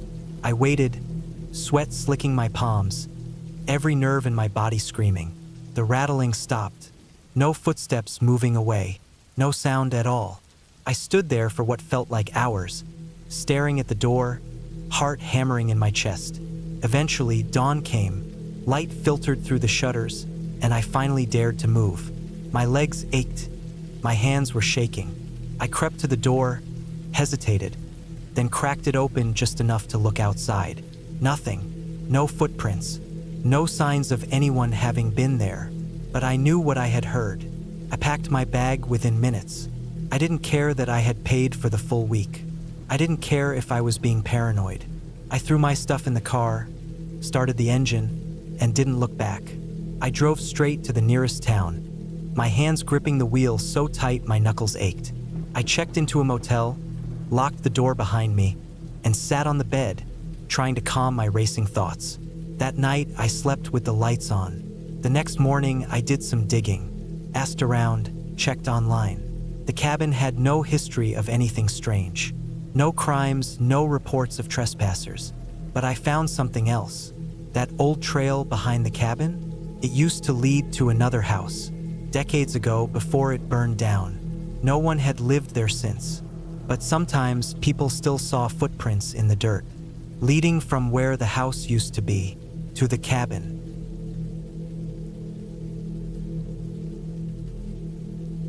I had been looking forward to this trip for months. A full week alone in the deep woods, away from the city, from noise, from people. Just me, a cabin, and the wilderness. No distractions. I needed this. My job had been grinding me down, and I had been running on empty for too long. This was my reset. I had found the cabin online. It wasn't some fancy Airbnb, just an old hunting cabin a few miles off a barely used dirt road. The guy renting it out said he only used it a few times a year and was happy to let someone else enjoy it. The price was cheap too. Almost too cheap, but I didn't care. All I needed was solitude, and that's exactly what it promised. The drive out was peaceful, the kind of peace that slowly pulls the weight off your shoulders. The last town I passed through was tiny, barely a few buildings clustered together. After that, it was just trees and silence. No other cars, no signs of life. When I finally reached the turnoff, the road narrowed to a single lane of dirt and gravel, winding through the trees like a forgotten path. It was rough, and I had to take it slow, but after about 20 minutes, I saw the cabin. It was simple, small, weathered wood, a slanted roof, a single porch light hanging over the door. The windows were dark, but the place looked solid enough. I parked and got out, stretching my legs. The air was cool, fresh, and completely still. I unlocked the door and stepped inside. The air was stale, but nothing unusual. Just the smell of a place that had been closed up for a while. The inside was basic. A single open room with a small kitchenette, a wood stove, and a bed against the far wall. There was a tiny bathroom off to the side. Everything was old but functional. No electricity, just gas lanterns and a wood-burning stove. Exactly what I wanted. I set my bag down and went out back to check the small woodshed. Plenty of firewood, stacked neatly. Good. I wasn't worried about food. I had brought enough to last the week. Mostly canned stuff and dry goods. Simple, easy. I spent the first evening settling in, chopping some extra firewood, and getting a fire going inside. The warmth filled the cabin, and for the first time in months, I felt at ease. As the sun dipped below the trees, the silence became heavier, deeper, not unsettling, just different. I was used to the hum of the city, but here there was nothing. No distant traffic, no voices, no movement, just the crackling of the fire and my own breathing. I slept well that night, deeply, the kind of sleep that resets your bones. When I woke up, the fire had burned down and the cabin was cold. I got up, started another fire, made some instant coffee and stepped outside. The forest was covered in mist, thick and heavy, making the trees look like shadows. It was beautiful. The first few days were perfect. I hiked, read, chopped wood, and just existed. No stress, no obligations. I kept my phone off. It felt good to disconnect completely. But on the fourth night, something changed. I woke up suddenly, heart pounding, but I didn't know why. The fire was still going, just embers now, casting a faint orange glow across the cabin. I listened, straining my ears. Nothing, just the wind outside, whispering through the trees. I shook it off and rolled over, but I couldn't shake the feeling that something had woken me. The next morning, I found tracks near the cabin. They weren't mine. At first, I thought maybe a deer had wandered close, but as I looked closer, I realized they were human, barefoot. The prints were faint but clear enough in the damp soil. They circled the cabin. Not in a straight line, not passing through, circling. I told myself it was old. Maybe from someone who had stayed here before. Maybe I had just missed them when I first arrived. But deep down, I knew that wasn't true. I spent the day trying to push it out of my mind, but I couldn't shake the unease creeping into my bones. I double-checked the locks that night, made sure the fire was big and bright, and kept the hatchet I had been using for firewood next to my bed. I barely slept. Every sound outside made my skin crawl. The rustling of branches, the wind pushing against the cabin walls. I kept thinking about those tracks. The next morning, I stepped outside and froze. More tracks, fresh. They weren't just near the cabin this time. They led up to the door. I looked around, heart hammering. The woods were still silent. Whoever or whatever had made them was gone. But they had been here right outside while I was inside. I made a decision. I wasn't staying another night. I packed up quickly, stuffing my things into my bag, trying to ignore the prickling sensation on the back of my neck. I kept glancing at the tree line, expecting to see someone standing there, watching, but there was nothing, just trees and mist. I locked up the cabin and got in my truck. The road out felt longer than before. Every shadow between the trees seemed deeper. Every movement in my peripherals made me grip the wheel tighter. I didn't feel safe until I hit pavement again, miles away. Back home, I told myself it had just been my imagination, that I had spooked myself, but I couldn't explain the tracks. A week later, the owner of the cabin called me. He sounded casual at first, asking how my stay had been. I told him it was fine, but I cut the conversation short. I didn't want to talk about it. Before I hung up, he said something that made my blood run cold. "You were lucky," he said. "Last guy who stayed there disappeared." I never asked for details. I didn't want to know. I never liked the idea of staying in remote places. Something about being too far from people, from help, always unsettled me. But when my old friend Eric offered me his family's cabin for the weekend, I couldn't say no. I needed the break. Work had been eating me alive, and the thought of fresh air and silence was too tempting to resist. The cabin was deep in the woods, about a 3-hour drive from the nearest town. I followed the directions Eric gave me, turning off the main road onto a winding dirt path. My SUV bounced over rocks and potholes, the trees on either side closing in the further I went. It was late afternoon by the time I arrived. The cabin was a simple structure, weathered wood and a slanted metal roof. A porch wrapped around the front, and an old swing creaked in the wind. There were no other cabins nearby, no sign of people, just trees stretching endlessly in every direction.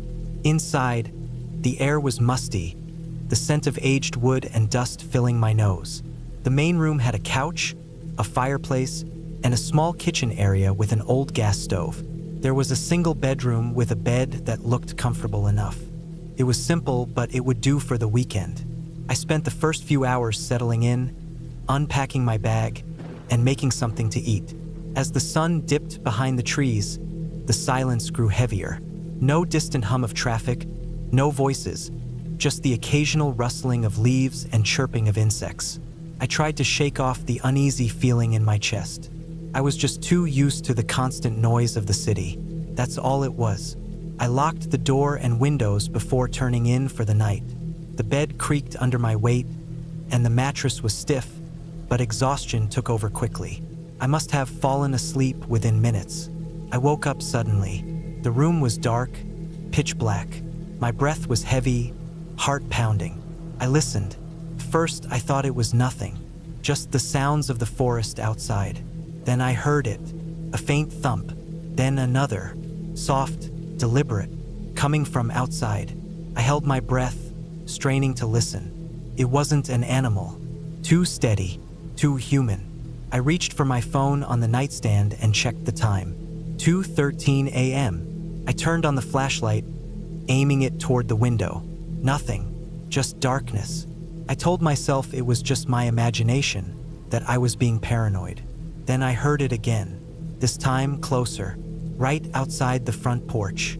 I sat up slowly, feeling my pulse hammer against my ribs. The floorboards of the porch creaked under something or someone's weight. My mind raced.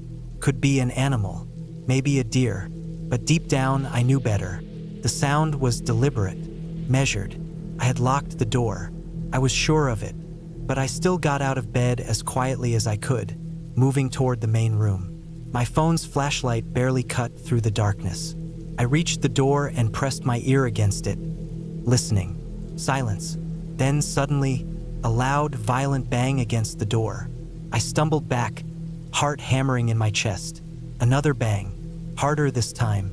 The whole cabin seemed to shake. I gripped my phone, staring at the door, waiting for it to burst open. The handle rattled. Someone was trying to get in. I forced myself to move, to act. I grabbed the fireplace poker and stood ready. The banging stopped. Silence stretched on for what felt like hours. I waited, muscles tense, barely breathing. Then footsteps, slow, deliberate, moving away from the porch. I didn't sleep the rest of the night. I sat in the corner of the room, poker gripped in my hands, heart racing at every little sound. I waited for the sun, for the safety of daylight. Morning came, but my nerves didn't settle. I cautiously stepped outside, scanning the area. No footprints, no sign that anyone had been there, but I knew what I heard. I wasn't imagining it. I decided to leave. I packed up my things and loaded my SUV. Just as I was about to get in, I noticed something on the porch. A single boot print pressed into the wood, right by the door. I got in my car and drove, not stopping, not looking back.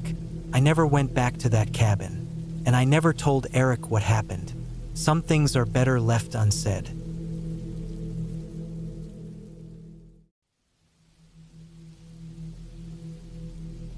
I was 16 the last time I went tent camping. Growing up, my dad and I camped all the time. We started with the basics: cheap tents, thin sleeping bags, and cooking over a fire. As the years passed, we upgraded to a pop-up camper, but there was something about tent camping that felt more real, more like an adventure. That summer, we went back to one of our usual spots, a remote campground deep in the woods, miles away from the nearest town. It wasn't the kind of place with cabins or running water, just a handful of campsites, a communal fire pit, and a single outhouse.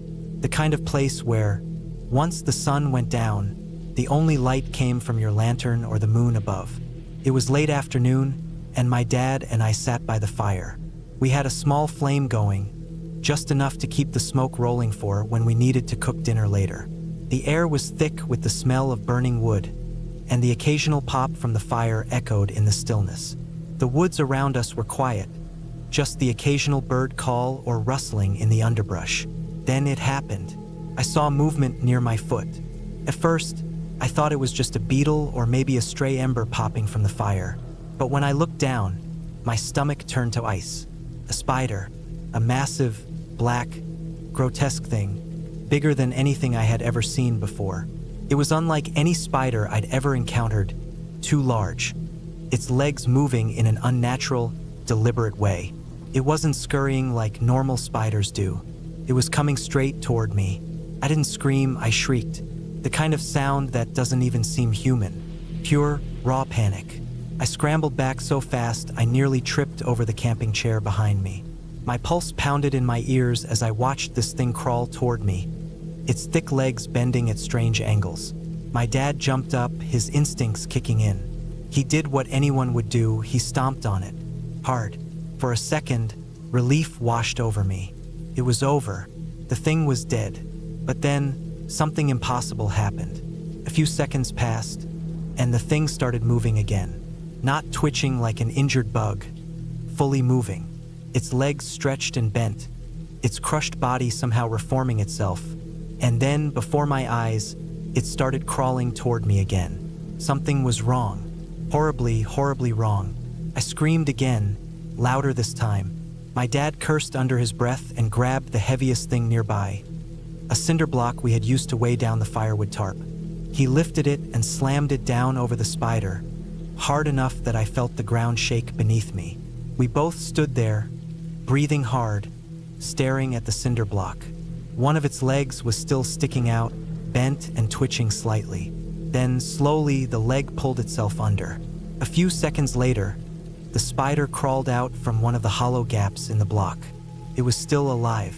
My mind couldn't process what I was seeing. It was like some kind of nightmare logic, something that shouldn't be possible. But there it was, moving toward me again, its movements now slightly crooked, as if whatever force was keeping it alive was struggling to hold it together. I could hear my dad breathing hard.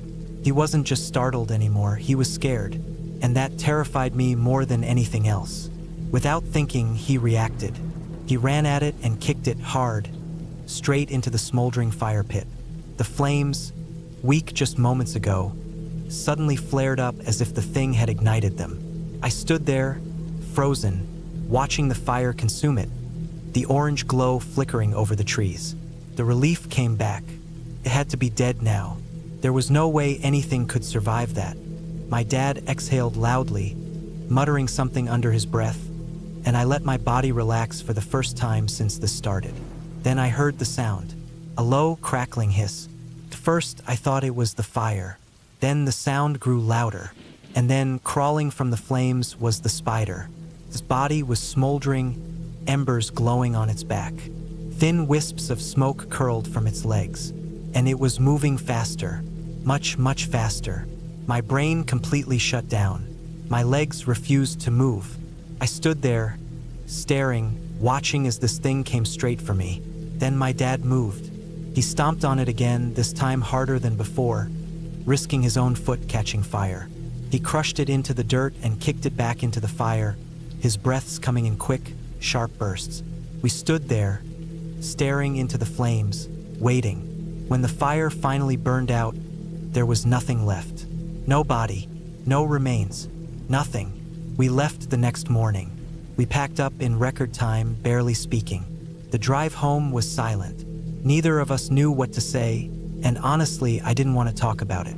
I never went tent camping again, never even considered it, because some part of me, some deep, irrational part, knows that it's still out there, that it didn't die in the fire, that it's still waiting, and that one day, when I least expect it, it's gonna come crawling back for me.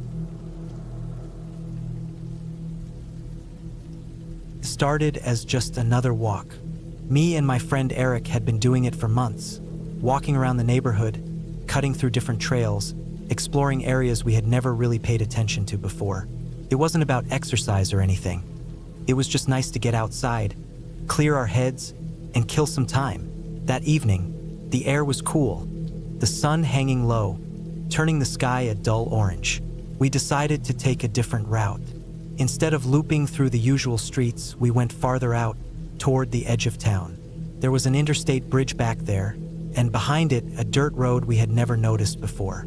It looked like a dead end at first, but when we got closer, we saw that it connected to the interstate, hidden behind a thin line of trees. Something felt off the second we stepped onto that dirt road. The first thing we noticed was all the stuff. Scattered along the sides of the road, half buried in the dirt, were belongings. Not just trash, not just the kind of junk you expect to find in forgotten places, actual household belongings, mattresses, broken dressers, kids' toys, torn up clothing, even an old fridge tipped over on its side. It was like someone had taken the contents of a house and dumped it all there. We slowed down, looking around. Some of the stuff was old, weathered from rain and time, but some of it looked fresh. A couch that wasn't completely ruined. A suitcase that hadn't been broken open. We kept walking. About 5 more feet ahead, we saw what looked like the entrance to a trail. The dirt road faded into a narrower, woods-covered path with tire tracks dug deep into the ground, like it had been used often. Neither of us said anything, but we both stepped onto the trail, following the tracks. The deeper we went, the quieter it got. The sound of the cars on the interstate faded away, and the only thing left was the rustling of the trees. Then we saw it. About 30 seconds into the trail, something shifted in the distance. It was tall, taller than anything human. Dark, blurry. It was like my eyes couldn't focus on it properly, like it was out of sync with the rest of the world. My whole body froze. Before I could even register what I was looking at, it moved. Not like a person, not like an animal. It shifted sideways. Fast, impossibly fast, like it had been dragged across reality without turning. In less than a second, it had covered the entire space in front of us, blotting out everything else. No sound, no footsteps. The only noise came from a thick branch high up in a tree, snapping as it passed beneath it. Couldn't move, couldn't breathe. I don't know how long we stood there. 5 seconds? 10? My brain couldn't keep up with what I had just seen. Then, as suddenly as it had appeared, it was gone.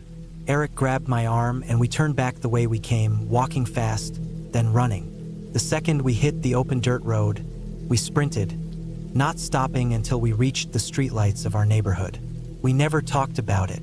Not in detail, anyway. We tried to brush it off, tried to make sense of it. A trick of the light? A shadow? Something explainable? But we both knew that wasn't true. A few days later, I went back alone. I don't know why. Curiosity, maybe. A need to prove to myself that nothing was there, that it had all been in my head. But when I reached the end of that dirt road, I stopped. The stuff was still there, the furniture, the clothes, the suitcase, but something was different. The tracks leading into the woods were gone. The trail was still there, but the deep tire ruts that had been so obvious just days before had vanished. Like no one had ever been there at all. I didn't go any farther. I turned around, walked home, and never went back. And the more I think about it, the more I realize that whatever we saw that night, whatever moved in front of us so fast, so silently, was never meant to be seen. And maybe, just maybe, it saw us too. I had been hunting alone for years, but that evening in the woods changed the way I looked at being in the wild forever. It was late October, the tail end of deer season, and I had taken a few days off work to head out to a spot I'd been scouting for weeks. It was deep in the backcountry, about a 2-mile hike from where I parked my truck. Far enough that I knew I wouldn't see another soul, which was exactly how I liked it. Just me, my bow, and the quiet. The terrain wasn't easy. The first stretch of the hike was mostly forest, tall pines and thick underbrush, but the deeper you went, the wetter it got. The land sloped down into a mess of swamp and brush-choked clearings before finally rising up again into a pocket of woods that bordered an open field. That's where I wanted to set up. I'd seen good tracks there before, and if I got lucky, I'd tag a nice buck before dark. I reached the spot in the early afternoon and picked a tree with a good view of both the field and the wooded edge. Climbing up, I settled in, bow resting across my lap, and waited. The hours passed slow, as they always did while hunting, but I was used to that. Birds chirped, squirrels rustled in the leaves below, and a light breeze stirred the trees. Peaceful evening, uneventful, until sundown. It started with the rabbit. I heard it first, somewhere off to my left. a high, shrieking sound that cut through the still air like a knife. If you've ever heard a rabbit in distress, you know how unnatural it sounds. They don't just cry, they scream. A sharp, almost human-like wail that rises and falls in waves. I tensed, scanning the brush for movement. Maybe a hawk had it or a coyote. That's the way things go out here. But the noise didn't stop. It went on and on, far longer than it should have. 5 minutes passed, then 10, then 20. The rabbit just wouldn't die. By the time it hit the 30-minute mark, I was gripping my bow so tight my knuckles ached. Every hair on my arms stood up. I kept telling myself it was natural. Animals suffer, nature is brutal, but something about it wasn't right. The sound didn't waver. It didn't fade. It just kept going, steady, rhythmic, almost mechanical in its repetition, like a recording being played on a loop. Then, just as suddenly as it had started, it stopped. Not faded, not trailed off, just stopped. The silence that followed was heavier than anything I'd ever felt. No birds, no wind, no rustling leaves. The whole forest held its breath. Then I heard the twig snap. It came from the thicket about 35 yards away, near where the rabbit had been screaming. I squinted through the undergrowth and saw movement, a shape shifting between the trees. A deer, or at least that's what my brain told me at first. I raised my bow, heart pounding, trying to get a better look, but the brush was too thick. All I could see was a rough outline, a body moving slowly, deliberately, too smooth for a deer but too large for anything else. It stepped behind a tree and never came out the other side. I kept watching, expecting it to reappear. Nothing. The last light of the day was slipping away, and I knew I had maybe 15 minutes left before it was too dark to climb down safely. My gut told me to stay put, to wait it out, but every instinct in my body was screaming at me to move, to get the hell out of there. Then, from the exact spot where the shape had disappeared, I heard it. Help! Help! Help! A child's voice, flat, empty, no fear, no urgency, just a dull, monotone statement, like someone reading off a grocery list. Help! Help! Help! It repeated over and over, 15 times at least, each one identical to the last. I couldn't move, couldn't breathe. The woods were wrong. Everything was wrong. Then the branch snapped. Not just a twig this time. Full-on crack, loud, close. And then the woods exploded. Everything, squirrels, birds, deer, erupted from the brush, tearing through the undergrowth in a frenzy of snapping branches and pounding hooves. A full-blown stampede. Then, just like before, silence. Not a slow return to normal. Not the natural quiet of the woods settling. 1 second chaos. The next, nothing. I climbed down that tree faster than I ever had in my life. I didn't care about stealth. Didn't care about making noise. I just wanted to be on the ground, moving, getting the hell out of there. I kept my bow ready as I pushed through the trees, my head on a swivel. Every few yards, I stopped to listen, to check my surroundings. I heard nothing, saw nothing, but I could feel it. Something was watching me. The hike back to my truck felt twice as long as it should have. The entire time, I kept expecting to hear that voice again, to hear the footsteps behind me, to see something move in the trees. But I never did. I reached my truck, threw my gear in the back, and peeled out of there without even taking off my boots. I didn't stop until I was miles away, back on paved roads, with the headlights of passing cars around me. Only then did I finally breathe. I don't know what I heard out there. I don't know what I saw, and I don't want to know. I never went back to that spot, never told anyone the full story. What would I even say? That something out there didn't sound right? That a deer turned into a voice in the trees? No one would believe me, but I know what I heard, and I know I wasn't alone out there. I remember the first time I heard it. It was the summer of 2009, and I had taken a trip to a cabin deep in the Pennsylvania woods. I was alone, hoping for a quiet getaway, a break from the constant noise of city life. The cabin was small but comfortable, just a single bedroom, a tiny kitchen, and a wood stove to keep the place warm at night. It was exactly what I needed. The nearest town was about a 45-minute drive, and the last 10 miles of the trip were on an old dirt road that twisted through dense forest. It was isolated, the kind of place where, if something happened, no one would hear you scream. But that was part of the appeal. I wanted solitude. The first few days were uneventful. I spent my time hiking, reading, and sitting on the front porch watching the trees sway in the breeze. The air smelled like pine and damp earth. At night, I'd light a fire and listen to the insects buzzing in the dark. Then, on the third night, I heard the music. It was faint at first, a slow, soft melody, almost hesitant, like someone feeling their way across the keys of a piano. I thought maybe I was imagining it, but as I sat there, staring into the fire, the music became clearer. The notes were slightly off-key, like the piano hadn't been tuned in years. I stood up and walked to the front porch. The sound was coming from the woods, not from the cabin. There was no piano in the cabin, but from somewhere out there in the trees. It wasn't loud, but it was distinct, a melody that repeated itself, each time with slight variations, growing more intense, more chaotic. And then, all at once, it would end in a frantic banging of random keys, each note slamming against the next in a jumble of noise before cutting off abruptly. Silence followed. The woods held their breath. I waited, listening.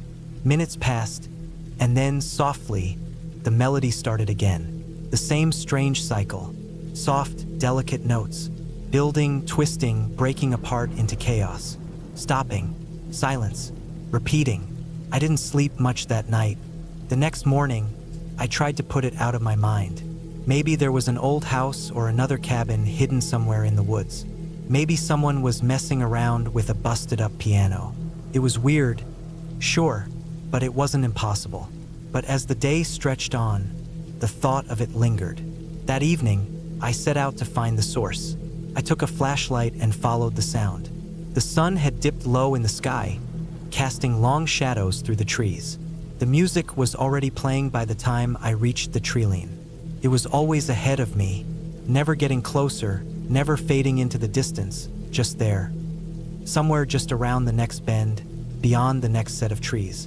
I walked for nearly an hour, deeper and deeper into the woods, my boots crunching over fallen leaves and twigs. But no matter how far I went, I never got any closer. The sound remained exactly where it was. I tried recording it on my phone, just to prove to myself that I wasn't losing my mind. Later, when I played it back, I heard it, faint but there, the same eerie, broken melody, ending in those chaotic, pounding keys before cutting to silence. That should have been the point where I turned around and left. I should have packed up my things and driven home the next morning. But I didn't. The next night, I went out again. This time, I brought a notepad and a pen. I decided to map out the direction the sound seemed to be coming from, to see if I could trace a pattern. I marked trees with chalk, left small piles of stones at the base of certain landmarks, anything to track where I was. I walked for nearly 2 hours, following that impossible sound. Every time I thought I was getting closer, I'd take another step, and it would still be just out of reach. Finally, I stopped. I turned in a slow circle, scanning the trees with my flashlight. There was nothing. No cabin, no house, no old ruins. Just trees and silence. And then I saw it. Not the source of the music. Something else. A set of footprints. Not mine. Not a single set either. Dozens. Some deep, pressed hard into the dirt. Others faint, nearly washed away by time. Some were barefoot. Others belonged to boots, sneakers, something heavier. They were scattered, crisscrossing over each other, all moving in different directions. Some led toward me, some led away.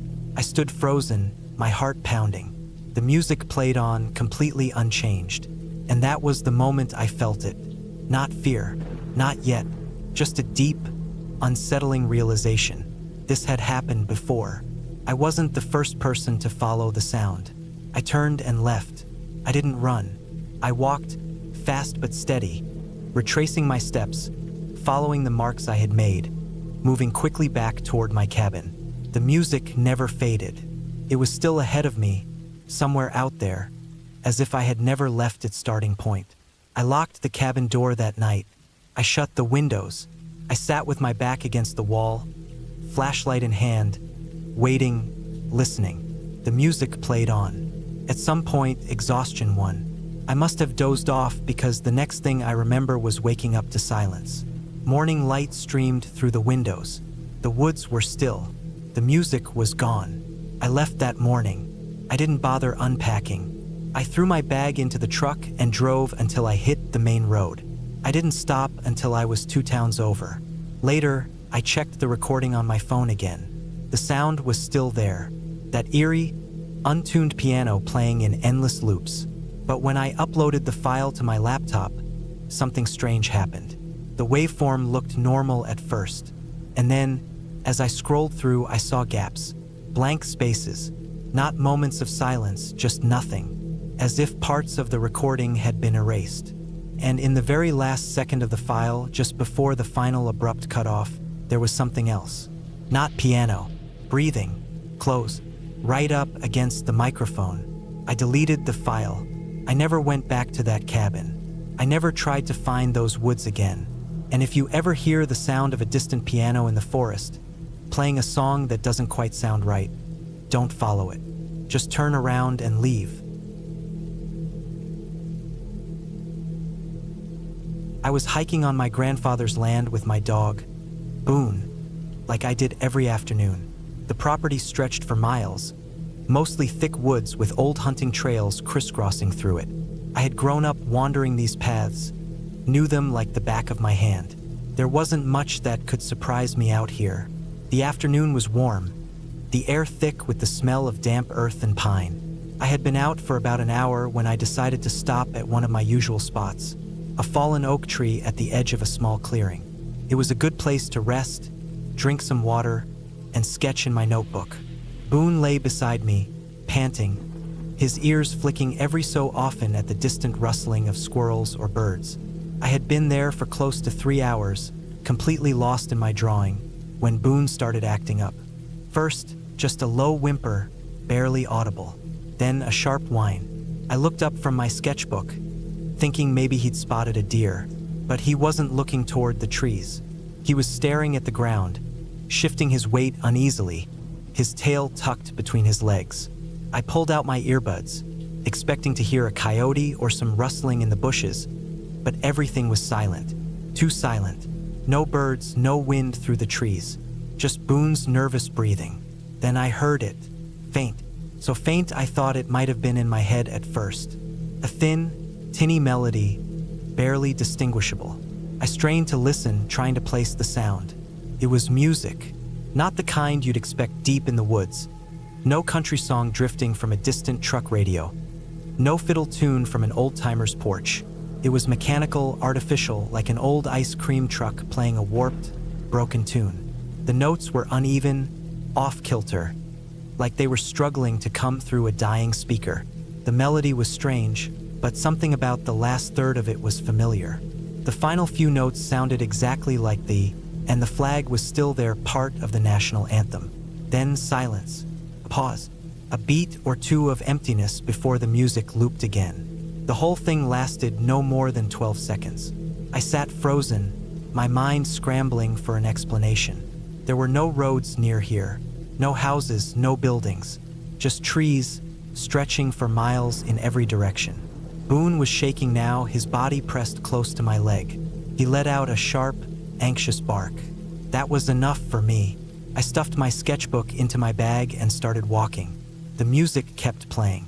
It never faded, never seemed to grow louder or quieter as I moved. Just the same broken melody, repeating again and again. I didn't run, but I wanted to. Instead, I forced myself to walk at a steady pace, my ears straining for any sign of where the sound was coming from. It felt like it was everywhere and nowhere at once. The more I listened, the more unnatural it seemed. 5 minutes passed, then 6. The sound was still there, repeating like a stuck record. But then, without warning, it just stopped. 1 second, the music was there. The next, gone. No fading, no distortion, just silence. I realized then that I had been humming the tune under my breath as I walked. I stopped and tried to remember it, but the moment the sound was gone, so was the song. It was like it had been wiped from my memory. No matter how hard I tried, I couldn't piece it back together. By the time I reached the edge of the woods near my grandfather's house, Boone had calmed down, but I was still on edge. I spent the rest of the evening trying to figure out what I had heard. Could have been an old radio, I told myself. Maybe some hunter left a speaker out in the woods for some weird reason. Maybe it was a prank, though who would go through that much effort just to mess with someone in the middle of nowhere? I didn't go back to that spot the next day, or the next. A week passed, and I convinced myself it had been nothing, a trick of the mind. Maybe I had dozed off and dreamed the whole thing. But then, one night, just as I was about to fall asleep, Boone started whining again. I sat up in bed, my heart hammering. From outside my window, I heard it, the same thin, broken melody, playing from the woods. I had been planning the solo hiking trip for months. The idea of being alone in nature, away from the constant buzz of the city, was exactly what I needed. I had done my research, mapped out the trails, checked the weather, packed everything I could possibly need. A 3-day trip through a remote mountain trail seemed like the perfect way to clear my head. The trail was called Black Hollow Pass, tucked deep in the mountains, far from any major roads. It wasn't a tourist hotspot, which was exactly why I chose it. It had its fair share of warnings: difficult terrain, unpredictable weather, and barely any cell reception. But I was experienced enough. I had hiked tougher trails before, so I wasn't worried. The first day was uneventful. The air was crisp. The forest was alive with the sounds of birds and rustling leaves. I made good time, covering about 12 miles before setting up camp near a small creek. That night, I sat by the fire, ate a protein bar, and listened to the stillness of the woods. I had never felt so at peace. The second day was where things started to feel off. I woke up early, packed my gear, and set off deeper into the mountains. The trail became rougher, narrower. The trees grew taller, blocking out more and more sunlight. Around midday, I started noticing strange details. Small things: a half-buried boot near the trail, a rusted knife stuck into a tree, as if someone had forcefully jammed it there years ago. A pile of bones, probably an animal's, but arranged in a way that didn't seem natural. I kept moving, telling myself it was just my imagination. The isolation was getting to me. By late afternoon, I reached a clearing with an old hunting cabin. It was falling apart, wooden planks warped from rain, the door barely hanging on its hinges.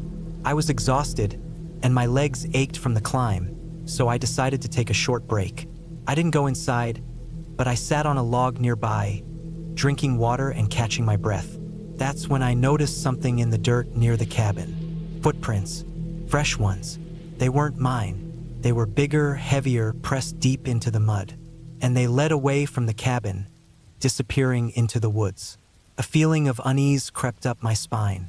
I wasn't alone out here. I checked my phone. No service, of course. The sun was getting low, and I still had miles to go before my next planned campsite. I decided to move on, fast. As I walked, I kept looking over my shoulder. The woods had gone completely silent. No birds, no rustling leaves, just my own footsteps on the dirt. I picked up my pace, pushing through the exhaustion, desperate to put distance between me and the cabin. Then I saw it, a figure, deep in the trees, barely visible between the thick trunks. It wasn't moving, just standing there, watching. My breath caught in my throat. I forced myself to keep walking, not wanting to panic. Maybe it was another hiker. Maybe it was a hunter. But something about the way it stood, completely still, head slightly tilted, felt wrong. I walked faster. My heartbeat pounded in my ears. I resisted the urge to run, knowing it would only make things worse. The light was fading fast, and the thought of setting up camp anywhere near this thing was out of the question. I had to keep going. Hours passed. The darkness swallowed the trail, and my headlamp barely cut through it. I hadn't seen the figure again, but that didn't make me feel any better. I needed rest, but every time I thought about stopping, I imagined opening my eyes to see someone standing over me. I kept walking until my legs felt like lead. At some point, exhaustion won. I found a small, flat area off the trail and set up my tent as quickly as I could. I didn't eat. I didn't make a fire. I just zipped myself inside, clutching my knife and listening to the silence outside. Sometime in the night, I woke up to the sound of footsteps. They were slow, deliberate, not an animal too heavy. They circled my tent. Once, twice, then they stopped. I held my breath. My hand tightened around the knife handle. My heartbeat felt like it was shaking the ground beneath me. Then nothing, just silence. I stayed awake until dawn. When the sun finally rose, I packed up and started moving again. I was done. I didn't care about finishing the trail anymore. I just wanted to get back to my car. Every step felt like I was being watched, but I never saw anything. The footprints around my tent confirmed I hadn't imagined it. By the time I reached my car, my body was running on pure adrenaline. I threw my pack inside, locked the doors, and drove without looking back. I don't know who or what was out there with me, but I know one thing for sure. I will never hike alone again. I always loved hiking alone. There was something about being out in the wild, away from the noise of the city, that felt freeing. I planned this particular trip for months. A 2-day solo hike through a remote mountain trail that wasn't well known. I wanted peace, real solitude, just me and the wilderness. But looking back, I should have never gone alone. I parked my car at the trailhead, an old dirt lot with just one other vehicle, a beat-up truck that looked like it hadn't moved in weeks. There were no other people around. I checked my gear, tent, food, water, GPS, bear spray, knife. Everything was in place. The first few hours of hiking were perfect. The sun filtered through the trees, birds chirped, and the air smelled clean. I moved at a steady pace, enjoying the silence, only stopping for water and short breaks. By late afternoon, I reached a clearing with a small stream running through it. I decided it was a good place to set up camp for the night. I pitched my tent, gathered some wood for a small fire, and ate a quick meal. As the sun dipped below the trees, the temperature dropped fast. I wrapped myself in my jacket and sat by the fire, listening to the wind rustling through the leaves. That's when I heard it. A rustling sound. Not the wind, not an animal scurrying. Something heavier. Slow footsteps, maybe 50 feet away, beyond the firelight. I froze, staring into the darkness. I listened hard, trying to pick up any other noise. Nothing, just the crackling of the fire. I told myself it was probably a deer, maybe a raccoon. Still, I kept my knife close as I crawled into my tent. I woke up in the middle of the night, heart pounding. Something had woken me, but I didn't know what. I lay still, listening. The fire had burned down to embers, giving off just enough light to see my surroundings.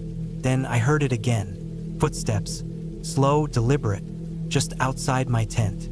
I held my breath, gripping my knife so hard my fingers ached.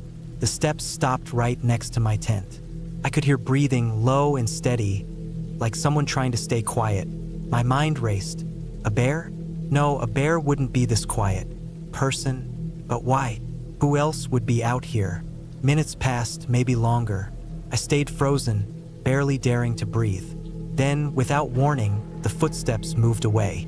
Slow at first, then fading into the distance. I waited until I was sure they were gone before unzipping my tent just enough to peek outside. The woods were empty, but my gut told me something wasn't right. At first light, I packed up fast. I wanted to be miles away before nightfall. As I was rolling up my tent, I noticed something in the dirt. Footprints. Human. And not mine. I moved quickly, walking faster than I normally would, only stopping for water. My plan was to reach the next campsite marked on my map, a clearing near a small lake, before sundown. As I walked, I kept looking over my shoulder, feeling watched. The feeling never went away. By mid-afternoon, I reached the lake. It was beautiful, surrounded by thick trees. I forced myself to relax and set up my tent near the water. There was an uneasy silence. No birds, no wind, just stillness. I tried to brush it off. That night, I built a fire, ate, and tried to shake off the fear from the night before. But when I turned to grab my water bottle, I froze. My backpack was open. I knew I had zipped it. I was sure of it. I checked the contents. My food was still there, my gear untouched except for my knife. It was gone. I felt exposed, vulnerable. Someone was out here, watching, playing with me. I didn't sleep that night. Every noise sent my heart racing. I kept the fire burning as long as I could, but eventually, it died down. And then, just as before, I heard it. Footsteps, closer this time, slow, purposeful. I sat up in my tent, gripping my bear spray, my only weapon now. The footsteps stopped just outside. I could hear breathing again, steady, almost relaxed. Then, a hand pressed against the thin fabric of my tent. I lunged out, spraying blindly with the bear spray, hearing a sharp gasp and the sound of someone stumbling backward. I tore out of the tent, grabbed my pack, and ran. I didn't look back. I didn't stop. I ran through the trees, the moon barely giving me enough light to see. I ran until my lungs burned, my legs shaking beneath me. I reached the main trail just as the sun began to rise. I kept moving fast until I saw the parking lot ahead. My car was still there, untouched, but the old truck, it was gone. I never went back. I still hike, but never alone, and never that deep into the woods again, because whoever was out there that night wasn't lost. They weren't camping. They were waiting. I had been planning the hike for weeks. The route was deep in the woods, far from any crowded trails. I wanted to challenge myself, to feel that raw isolation that only nature could provide. It was supposed to be a 2-day solo trek through rugged terrain, cutting through dense forest, steep inclines, and old logging roads that hadn't seen much activity in years. The first day went smoothly. The weather was clear, and the air was crisp with the early autumn chill. The path was narrow, winding through towering pines and maples, their leaves just beginning to turn. The only sounds were my own footsteps crunching against the ground and the occasional rustling of small animals darting through the underbrush. I had a map, a GPS, and enough supplies to last me well beyond my planned hike. I thought I was prepared. As the sun began to set, I found a decent clearing to set up camp.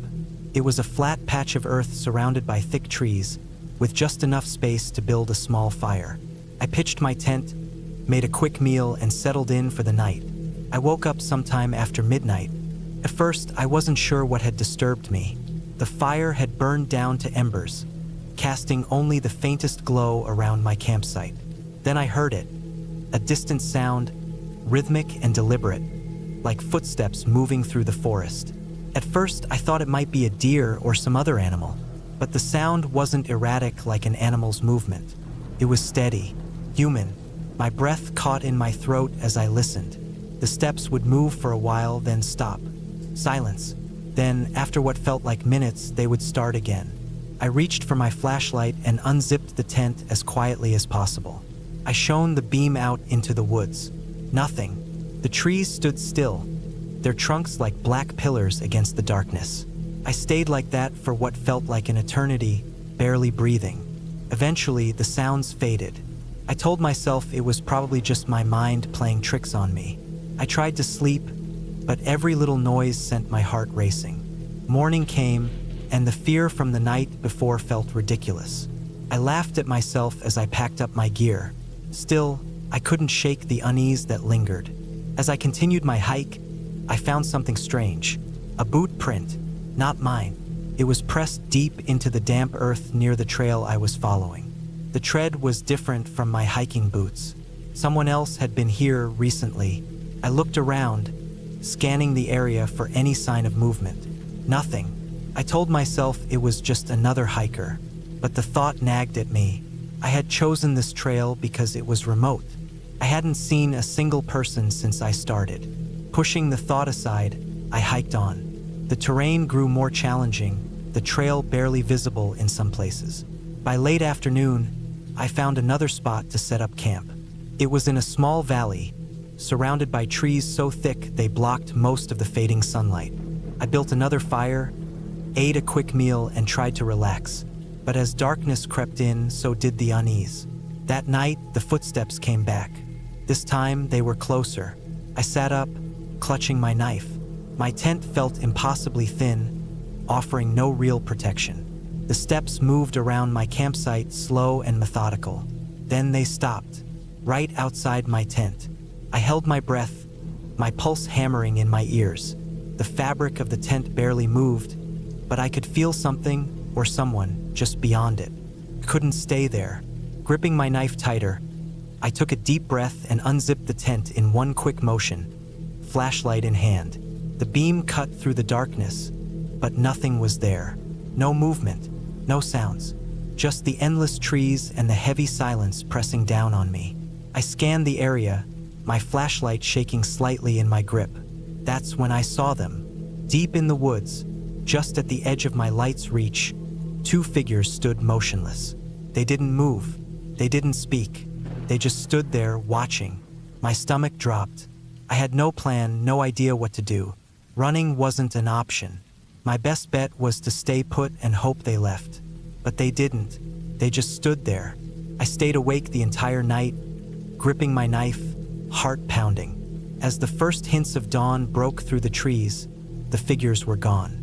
No trace of them remained. I didn't pack up, I just started walking. Fast. I didn't care about my planned route anymore. I just wanted out of that forest. Hours passed. My legs burned, my throat was dry, but I didn't stop. Every now and then, I swore I heard something behind me. Footsteps, a branch snapping. Then I saw it. Another boot print, fresh in the mud. And next to it, another one, different sizes. More than one person had been following me. Panic surged through me. I moved faster, practically running now. My GPS said I was close to the logging road where my car was parked.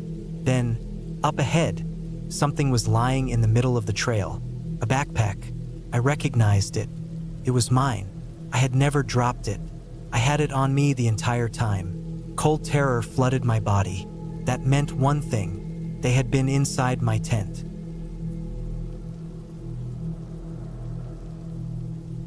I never thought a simple job would change my life. It started when I took a temporary position doing overnight security at a construction site. The pay was decent, and all I had to do was make rounds and make sure no one was sneaking in to steal equipment or copper wiring. Seemed easy enough. The site was on the outskirts of town, where an old warehouse had been torn down to make way for a new office complex. It was a massive space, filled with half-built structures, piles of debris, and the constant sound of wind whistling through unfinished hallways. The first few nights were uneventful. I walked the perimeter, checked the equipment, and sat in the tiny trailer they had set up as a security post. The silence was the worst part. Around the fourth night, I started noticing little things. Tools were moved from where I had last seen them. A ladder that had been lying flat was now standing upright. At first, I thought the workers had just left things like that, but it kept happening. One night, I found footprints in the dirt where there shouldn't have been any. I shined my flashlight around but saw no one. A few nights later, I was walking near the far end of the site when I saw a figure standing near one of the unfinished buildings. He was just outside the reach of my flashlight. I called out, but he didn't move. My heart was pounding, but I took a step forward.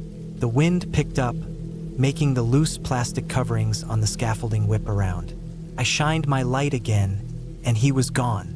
I convinced myself it had been a shadow or maybe my imagination. Then things escalated. One night, I heard footsteps behind me as I made my rounds. I spun around, but there was no one there. I walked faster, feeling my skin crawl. When I got back to the security trailer, I locked the door. I checked the cameras, but they were useless, just grainy black and white footage that barely showed anything. A week passed, and I started dreading my shifts. Sleep was impossible during the day. Every noise made me jump. My friends laughed it off, saying I was just getting paranoid from working alone. But then I saw him again. I was checking the far side of the site when I heard something behind me. I turned, and there he was, standing at the edge of the construction site just past the fencing. This time I saw him clearly. A man wearing dark clothes, his face just out of focus in the dim light. He didn't move. He just watched. I shouted for him to leave, but he didn't react. I started walking toward him, gripping my flashlight tightly. He took one slow step back, then another, and then he was gone, disappearing into the trees. That was the night I called my boss and told him I wanted off the job. He told me I had a week left, and if I quit now, I wouldn't get paid. I needed the money, so I forced myself to finish the job. On my second-to-last night, I found deep scratch marks on the back wall of one of the unfinished buildings.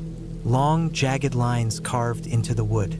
I ran my fingers over them, feeling how deep they went. No tool on site could have done that. My final shift, I kept my flashlight in one hand and my other hand on the knife I had started carrying. Midnight passed, then one, then two. Everything was quiet. Then I heard breathing, not my own. Slow, steady breathing coming from just beyond the trailer. I stood frozen. The security trailer had one small window, and I turned my head slowly to look. A shadow passed by. I grabbed my radio and called the police. My voice shook as I told them someone was on the site. Minutes felt like hours. The breathing stopped, but I didn't move. Then bang. Something slammed against the side of the trailer. I nearly dropped the flashlight. Another bang, this time louder. I backed up against the far wall, my heart hammering. Then silence. The police arrived 15 minutes later. They found nothing. No footprints, no signs of forced entry, nothing. I quit the next morning. I didn't even collect my last paycheck. 2 weeks later, I saw a news report. The construction site had been shut down. Workers had found something buried beneath the foundation of the new building, human remains. The site had once been a dumping ground for a serial killer who had never been caught. The police said the bodies were years old, maybe decades. I don't know who the man was or what he wanted. I don't know if he was even real, but I do know that after that job, I never took another security shift again. Some things aren't worth the money. Some places should be left alone.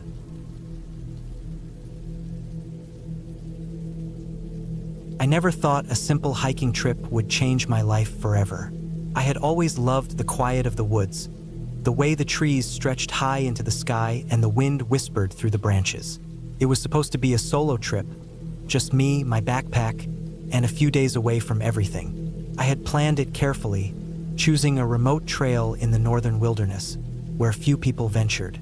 I wanted peace. I got something else. The first 2 days were normal. The weather was good, and I covered a lot of ground. I camped near a small stream the first night, listening to the water as I fell asleep. The second night, I found a clearing deep in the woods and set up my tent there. The air smelled like damp earth and pine, and for a while, I just sat by the fire, enjoying the silence. Then, on the third day, things started to feel off. It began with small things, little details that didn't sit right. I found my backpack open when I was sure I had zipped it shut. A granola bar was missing, and my flashlight had been moved. At first, I thought maybe I had just been careless, but I couldn't shake the feeling that something wasn't right. As I hiked deeper into the woods, I noticed something else. The silence. The birds had stopped singing. The usual rustling of small animals in the underbrush was gone.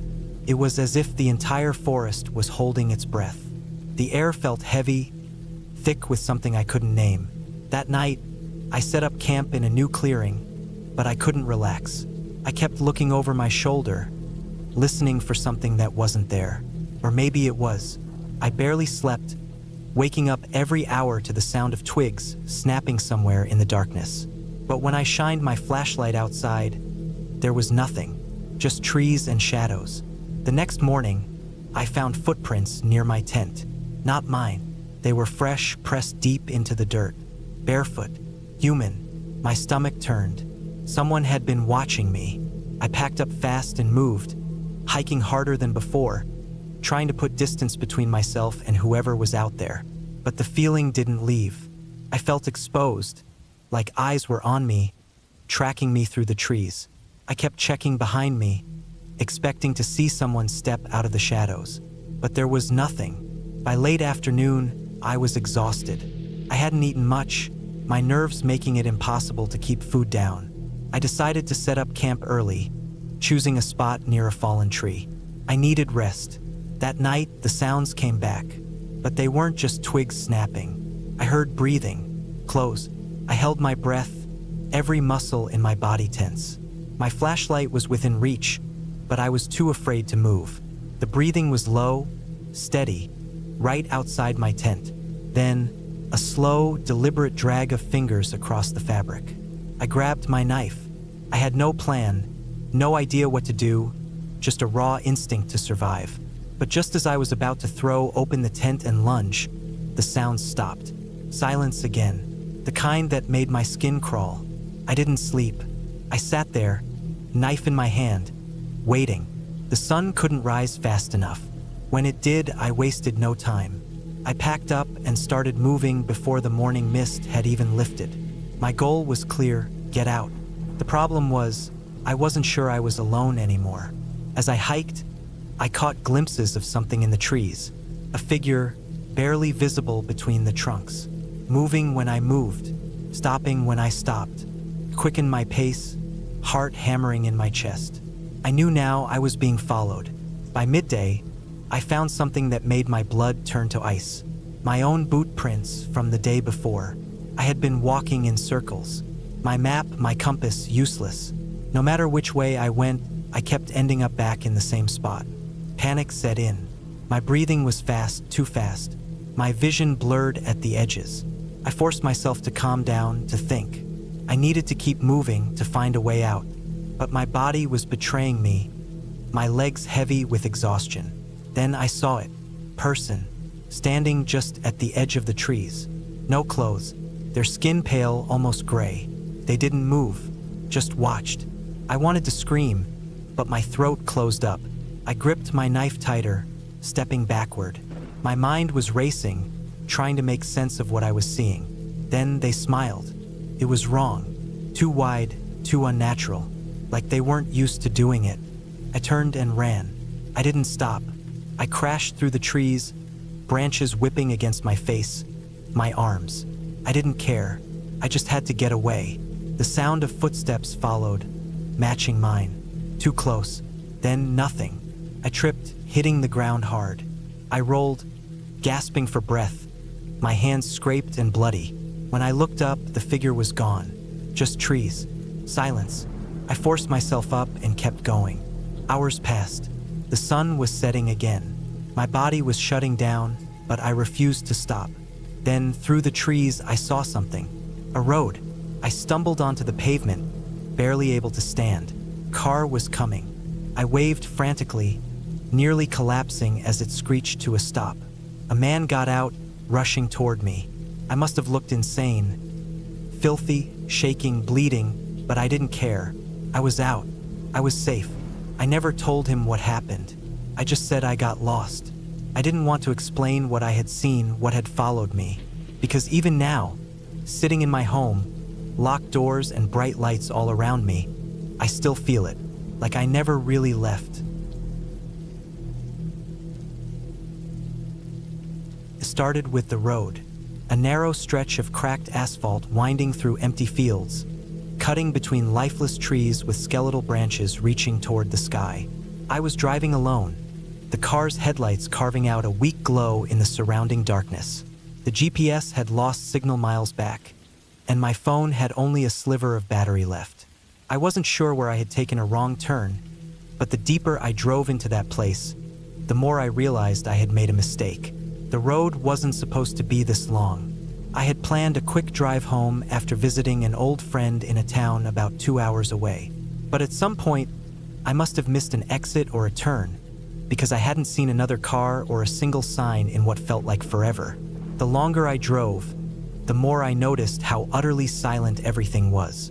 No crickets, no distant hum of the wind, just the occasional creak of my car's old suspension as I rolled over bumps in the road.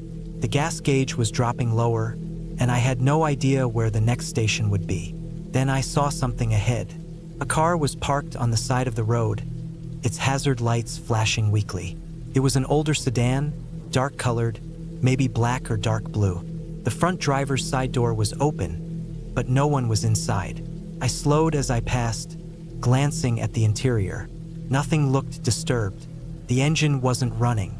There were no signs of an accident. Just an empty car with its lights flashing in the middle of nowhere. My gut told me to keep going, so I did. A mile or so later, I saw another car. Same situation.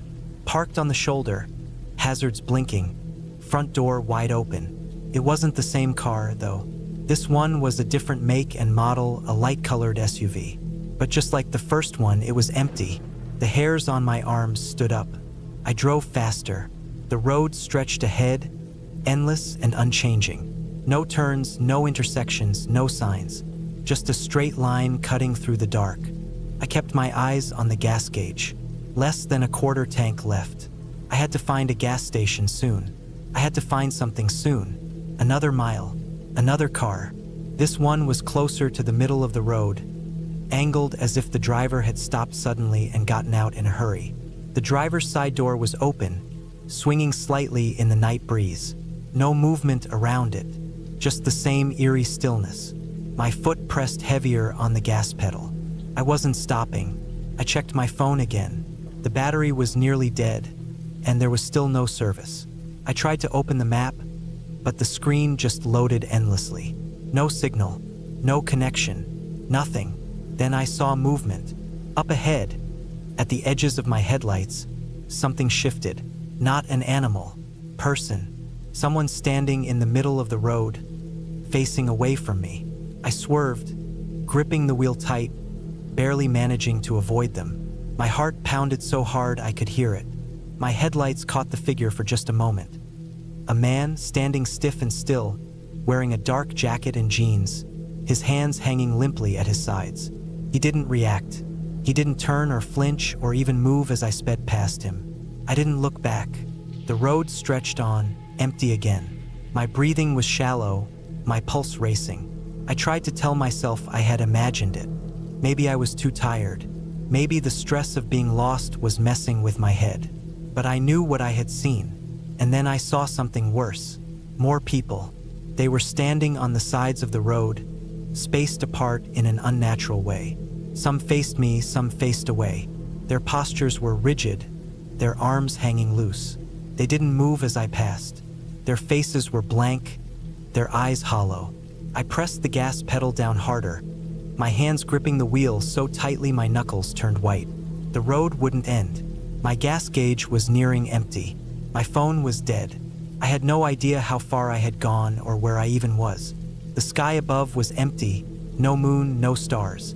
Just an endless black void stretching above me. And then, ahead of me, the worst thing yet. The cars. Dozens of them. Lined up along the road, scattered in disarray. Some had their doors open, some didn't. Some looked freshly abandoned. Others looked like they had been there for days. There were no bodies, no signs of struggle. Just rows of silent, empty vehicles. My stomach clenched. I slowed down, barely creeping forward. My headlights swept over them, illuminating the cold metal and dark windows. And then I saw it. The first car. The one I had passed earlier. Same dented fender. Same blinking hazards. Same open driver's side door. I had come full circle. I slammed on the brakes. My breathing was sharp and uneven. This wasn't possible. I had been driving in a straight line for miles. There had been no turns, no way to loop back. But there it was, the same car I had passed nearly an hour ago. I sat there, gripping the steering wheel, trying to understand. The road stretched ahead, dark and unending. I turned my head slowly, looking out the driver's side window. They were there, standing on the sides of the road, closer now, watching. I pressed the gas pedal as hard as I could. The tires screeched, the car lurched forward. I didn't care where I was going anymore. I just needed to get out. I drove faster than I ever had before, the needle on the speedometer shaking. The figures blurred past me, motionless, watching. The road stretched on, and on, and on. The gas light came on. My heart pounded harder. I wasn't going to make it much farther. My breathing was ragged, my mind spiraling. There had to be an end. There had to be a way out. And then, the car sputtered. The engine coughed, then died. The headlights flickered off, leaving me in complete darkness. I sat there, gripping the wheel, feeling the weight of the silence pressing in around me. The air was thick, heavy, suffocating. And then, footsteps, coming closer. I didn't move, didn't breathe. The steps were slow, deliberate, coming from all around me. I reached for the door lock, my hands shaking, and just as my fingers touched the handle, a hand pressed against the driver's side window, and everything went black. It started on a cold Tuesday morning in early November. I was driving down a back road through the outskirts of town, heading to a job site about 30 miles away. I work as a private contractor, mostly handling electrical work for homes and small businesses. The road was empty, lined with bare trees and scattered farmhouses, some abandoned, others barely standing. There was a thick fog hanging low, making it difficult to see much beyond the road signs and fence posts along the way. I remember checking my fuel gauge and realizing I was nearly out of gas. I hadn't noticed it before leaving, and now there weren't any stations nearby. I sighed and kept driving, hoping to come across one before my truck completely gave out. A few miles ahead, I spotted a rusted-out gas station sign, the kind that looked like it hadn't been maintained in years. The place itself was just as bad. The windows were covered in grime, the walls cracked, and the single pump looked ancient. But I had no choice. I pulled in, turned off the truck, and stepped outside. The air smelled damp, like old leaves and stagnant water. There were no other cars, no signs of life, just the wind whistling through the cracks in the building. I walked up to the pump and saw it still had a card reader, though it looked questionable at best. I slid my card in, waited, and nothing happened. I tried again, still nothing. Frustrated, I looked around, hoping someone was inside the station. The door was slightly open, the interior dark. I hesitated but decided to step inside. The moment I pushed the door open, the smell hit me. It was a mix of mildew, dust, and something else. Something metallic like rust or blood. The lights flickered weakly, revealing a narrow space cluttered with old shelves stocked with faded snack wrappers and dust-covered bottles of soda. Behind the counter, there was an old register, but no one was there. "Hello," I called out. No answer. I walked toward the counter, feeling uneasy. There was an old notebook lying open next to the register. I glanced at it and saw messy handwriting, though I couldn't make out much of what it said. The only part one could read clearly was a date, yesterday's date. That didn't make sense. This place looked like no one had been here for years. A sound came from the back, a slow creaking, like someone shifting their weight on a weak floorboard. My breath caught in my throat. My first instinct was to leave, but curiosity kept me there. I stepped around the counter and looked toward a narrow hallway leading to the back rooms. A dim, yellow light flickered at the end, just barely illuminating the outline of a doorway. I took a step forward, and that's when I saw it. A pair of boots. Not just any boots, someone's feet. They were sticking out from behind the doorway, unmoving. My chest tightened. I didn't want to get closer, but my legs moved on their own. I inched forward, heart pounding, until I could see more. A man lay on the floor, motionless. His clothes were dirty, covered in dark stains. His face was turned away, but there was something wrong about the way he was positioned, like he had fallen, but not naturally. I swallowed hard and took a step back, suddenly aware of how quiet it was. Too quiet. My mind screamed at me to leave. Then I heard breathing. Not mine, someone else's. Slow, deliberate, coming from somewhere close. I turned sharply, scanning the darkness.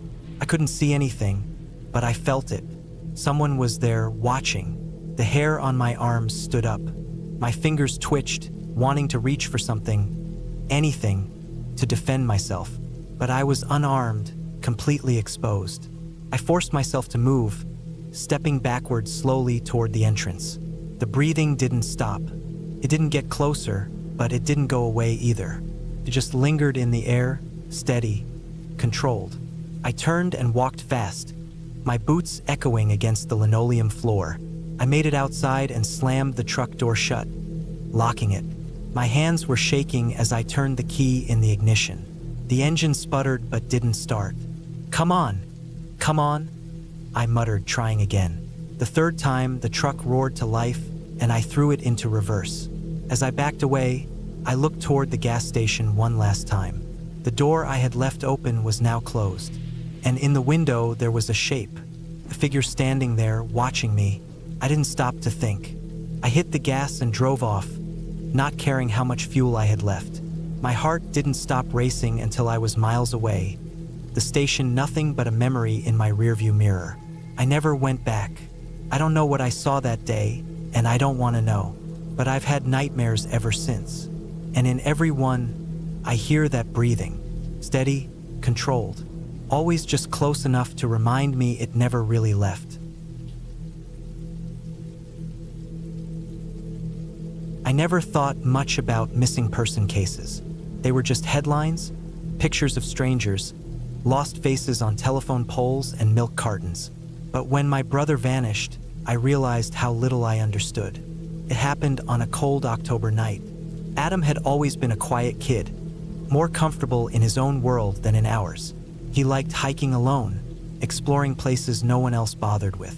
That night, he told me he was heading out to a nearby wooded area, a patch of dense trees and uneven terrain that locals mostly avoided. He had a thing for abandoned places, and he had heard about an old, forgotten structure deep in the woods. I should have stopped him. The next morning, he was gone. His car was still parked at the trailhead. His phone, wallet, and keys were in the glove box, like he had planned to return. Search teams went in, calling his name, scouring the ground for any sign. Nothing. No tracks. No signs of a struggle. Just gone. Weeks passed. Then months. The searches grew smaller, the news reports less frequent. The world moved on. But I couldn't. I started going out there myself, retracing his steps, trying to understand what happened. I studied maps, talked to hunters and hikers. I even found an old article about a small settlement that used to exist in the area. Nothing major, just a handful of families. The place had been abandoned in the 1950s. No one remembered why. Then, nearly a year later, I found something. I had taken a different route, moving deeper into the woods than I ever had before. The air was unnaturally still, the trees so thick that daylight barely reached the ground. And then I saw it, a structure mostly hidden behind the overgrowth. It was an old house, or what was left of one.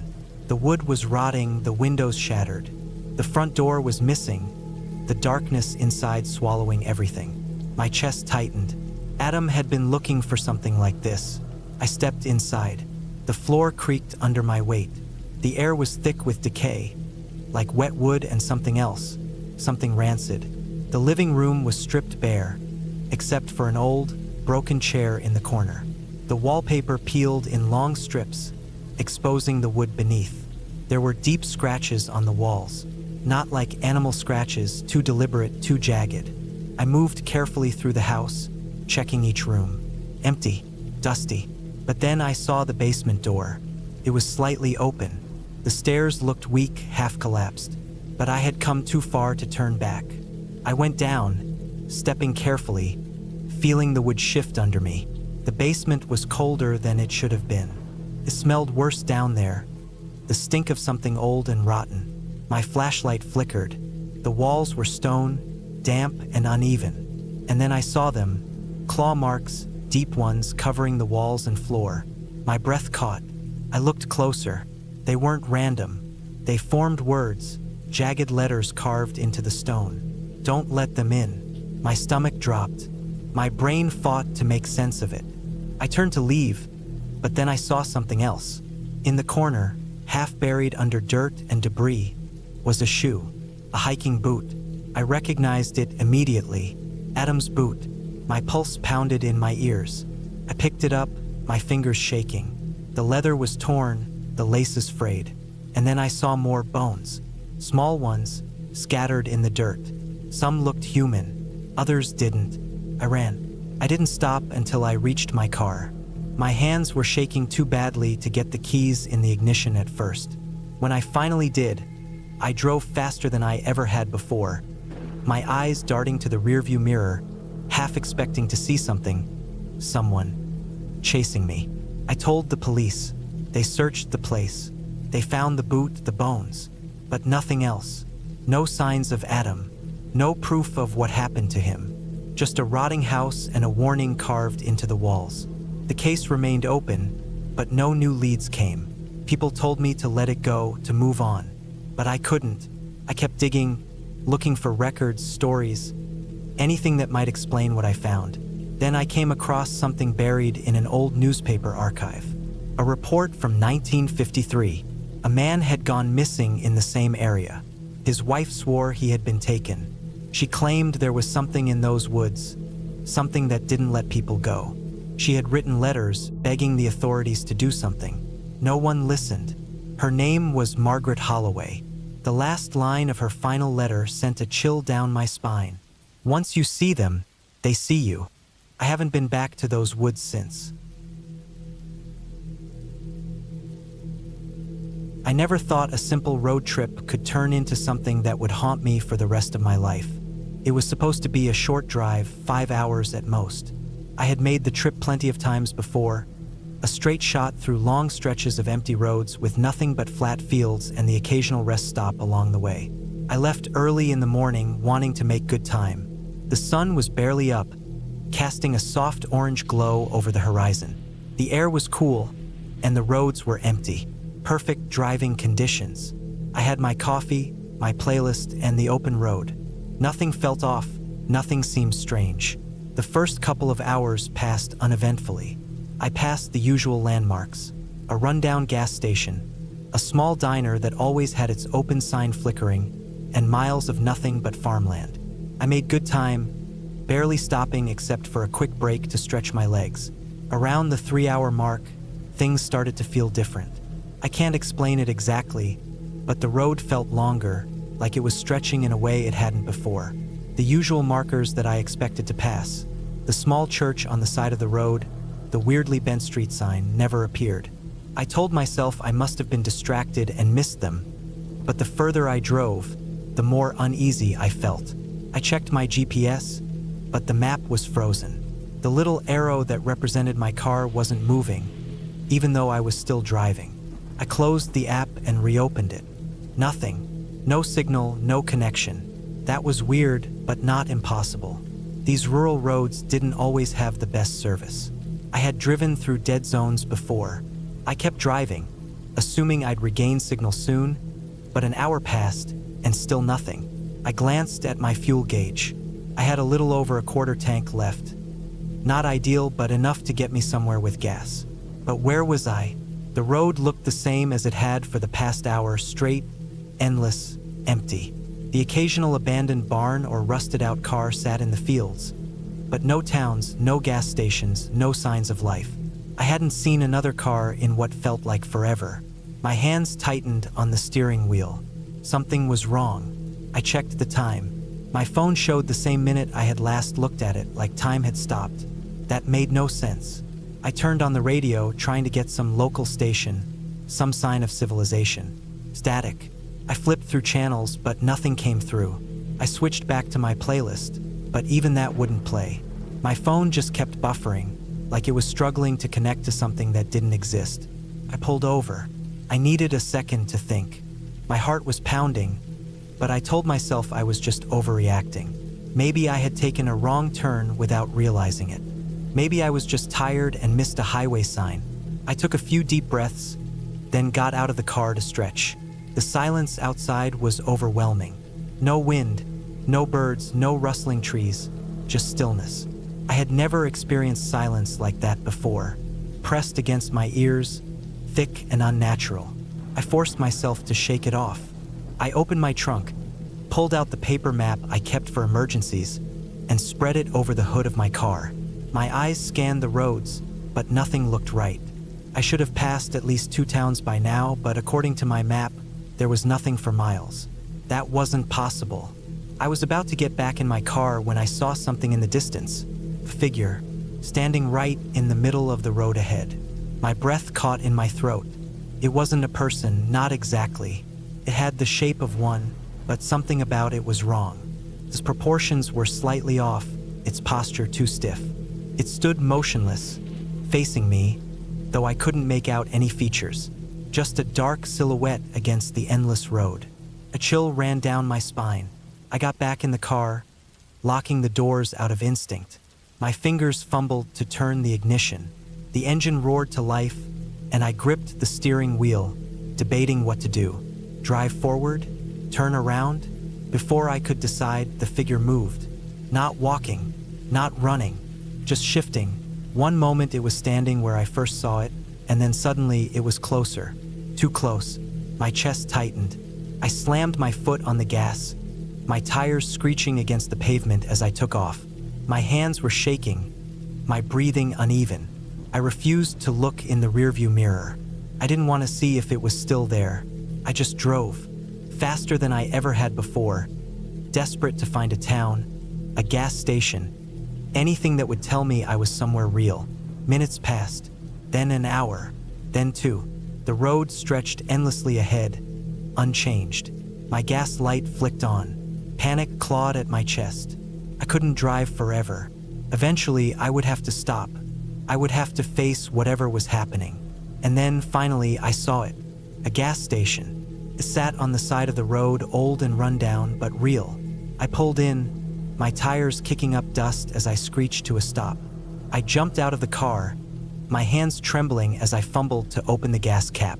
The station was eerily empty. No cars, no workers, just a single flickering light above the pumps. But I didn't care. I shoved my card into the reader, praying it would work. It beeped, approved. Relief flooded through me. As the gas pumped, I glanced toward the station's glass windows, and my stomach dropped. There, standing inside, was the same figure. It wasn't outside anymore. It was inside, watching me. I didn't think. I yanked the pump out, not caring that gas spilled onto the pavement. I jumped back in my car, slammed it into drive, and sped off without looking back. I drove until my tank was almost empty again, until the sun started rising, until I saw familiar signs and landmarks, until I was back in a world that made sense. I never figured out where I had been. I don't know how I got lost on a road I had driven a dozen times before, but I know this. I never take that route anymore, and I never drive at night.